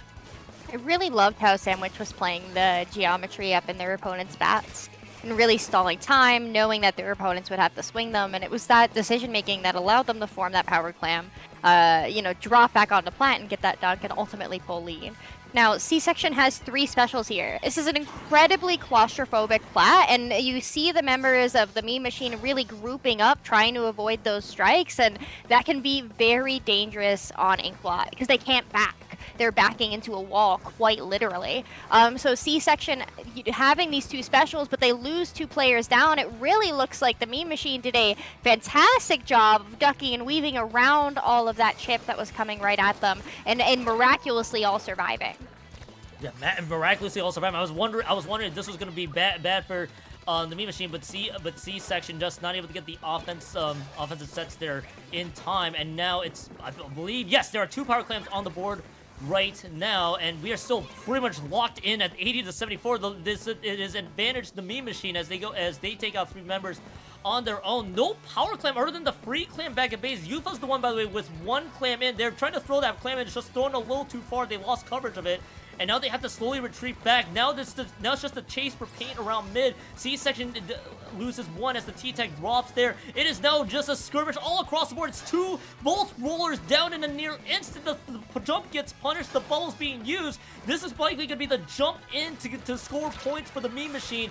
They might give them the cushion that they need. Here comes the jump as they will go in, and it's 2 members. The 3 members have dropped. This could be an extended push here for the Mean Machine here, Skep. Oh, they clear the T-Tech behind, thank goodness. I saw Sandwich swimming in, and with that T-Tech behind with those strikes, that stopped my heart for a moment. Yufa, they're extending the lead. They have this cooler, so they know that their teammates are going to be out of spawn really quick. Beautiful double there, almost a triple. There's just that 1 player right above them by the door, and all these clams that are just keep falling underneath the basket, really allowing Mean Machine to extend their lead, but more importantly, they're buying themselves some time off the clock. By scoring those clams 1 little bit at a time, they are inherently denying C-Section more time that they could use to gather clams and formulate a push. Exactly to your point, just staggering out the clam tosses in, especially when you don't have 3 clams right away. Keeping that timer alive, also delaying any advantages that C-Section can work off of, and C-Section drops 2 because I think Yuva just got the pick onto Weeman, the T-Tech there, and now we're about 10 seconds in. Do I see a power clam? Yes, there are power clams on both ends anyway, so that will be the OT coming up here. It's going to be TX7 immediately trying to drop right in. There is that power club. They're trying to rush right in. It's a 2-for-2 trade. Advantage the Mean Machine with every trade that's being jumped in. There's the Booyah Bomb being used. It's going to punish a jump, I believe, unless it's too late. That power clam's going to disappear into the void. OT is halfway through. T.O.F.F has to move right in from the left side. They only get the trade. The Mean Machine is doing all they could on defense so far. This might be too little too late, even with the advantages they had. Weeman identifies the ramp being open, but it's just going to be a few seconds too late to capitalize. That is going to be the game going over to the Mean Machine. They're up 2-1, and they are 1 game away from qualifying for day 2. Very good attempt at the end there, just continuing to try and move forward, try and make space, get those picks, and getting some picks, but going down in the wrong spot with those power clams, and ultimately just running out of time. There is no greater opponent in Splatoon than the clock. You can't stop it. Yep, and especially with the clock's not in your favor. We see this time and time again on teams that are trailing. There, the clock is now effectively the 5th player working against you in that situation, and that's what ended up happening. There, the defense did just enough from the Meme Machine to basically hold firm, and Meme Machine now 1 map away from punching the ticket to day 2, and C-Section needs to win the next 2 to do it on their end. And now we got a 2-zone map coming up here with Umami Ruins zones here. If C-Section wins, we get to see the Snowballiest target control map in ship shape next, but they got to focus on the 2-zone map of the Umami Ruin zones. And this has been an entertaining set so far, to say the least, even with the scores the way they are. Yeah, it's been very explosive, very bombastic, you know. No, I've really enjoyed seeing these little moments of brilliance, right? I mentioned it with Sandwich, you know, playing the map instead of letting the map play you and deciding where you were going to go, and like with the plat, right? With everybody being so clumped up and not having a lot of room to move, if missiles come out and you and your teammates are all tripping on each other, you're getting played by the map. Versus playing the map like Sandwich was doing on Bats, using that cover to be able to, get their health back, to be able to throw a curling bomb, to create some space between them and their opponent. Those little moments of brilliance can really turn a game around in your favor. And hey, they have more brilliant moves coming up here in this game 4. We've mentioned before, anything basically goes weapon wise. We got to see a Flingza make a grand appearance here with the 10 missiles at the end. I think one player I think we've always called out is Sandwich with that wiper, who has just done amazing work, to say the least, for their team, for the Meme Machine, which is helping them get the 2-1 lead so far. So I wouldn't be shocked that Sandwich just sticks with it for a while, with the wiper for a while. But C-Section, I think they know what their situation is. We gotta figure out how to deal with the Meme Machine, trying to avoid getting 6-7, trying to avoid 6-7 being spammed across the board somewhere. I don't think I'm even using that meme correctly at all. Take that as you will.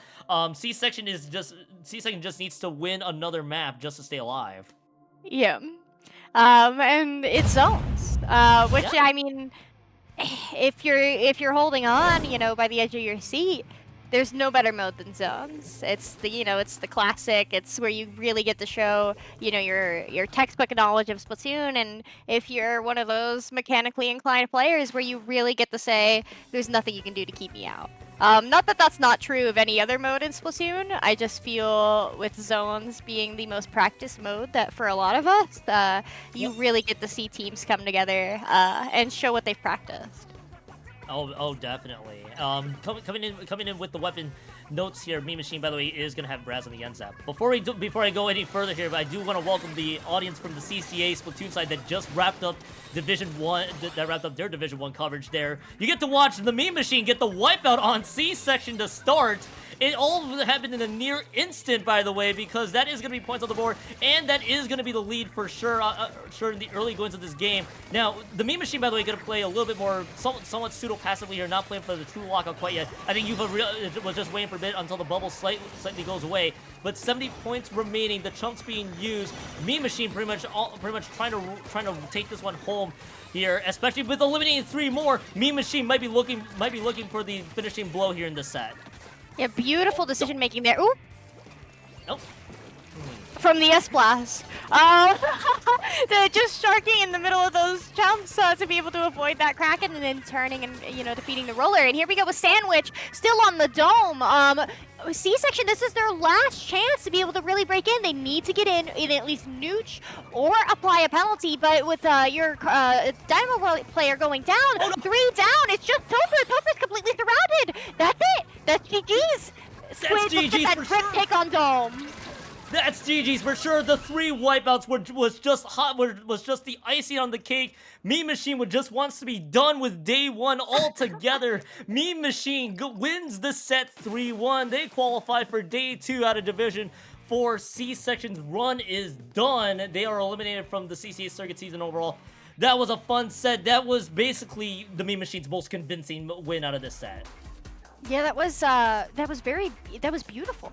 You know, we Yeah. saw the Flingza player on the side of the meme machine, you know, really taking the time to paint their sides, to get missiles, so that way when their opponents did come out of spawn, did have that bubble to work with, they were really able to just deny that altogether. And same thing there with the Kraken, you know, not letting them get that pick. And then unfortunately there, Will taking a little bit of a swim. I hope you had a refreshing splash.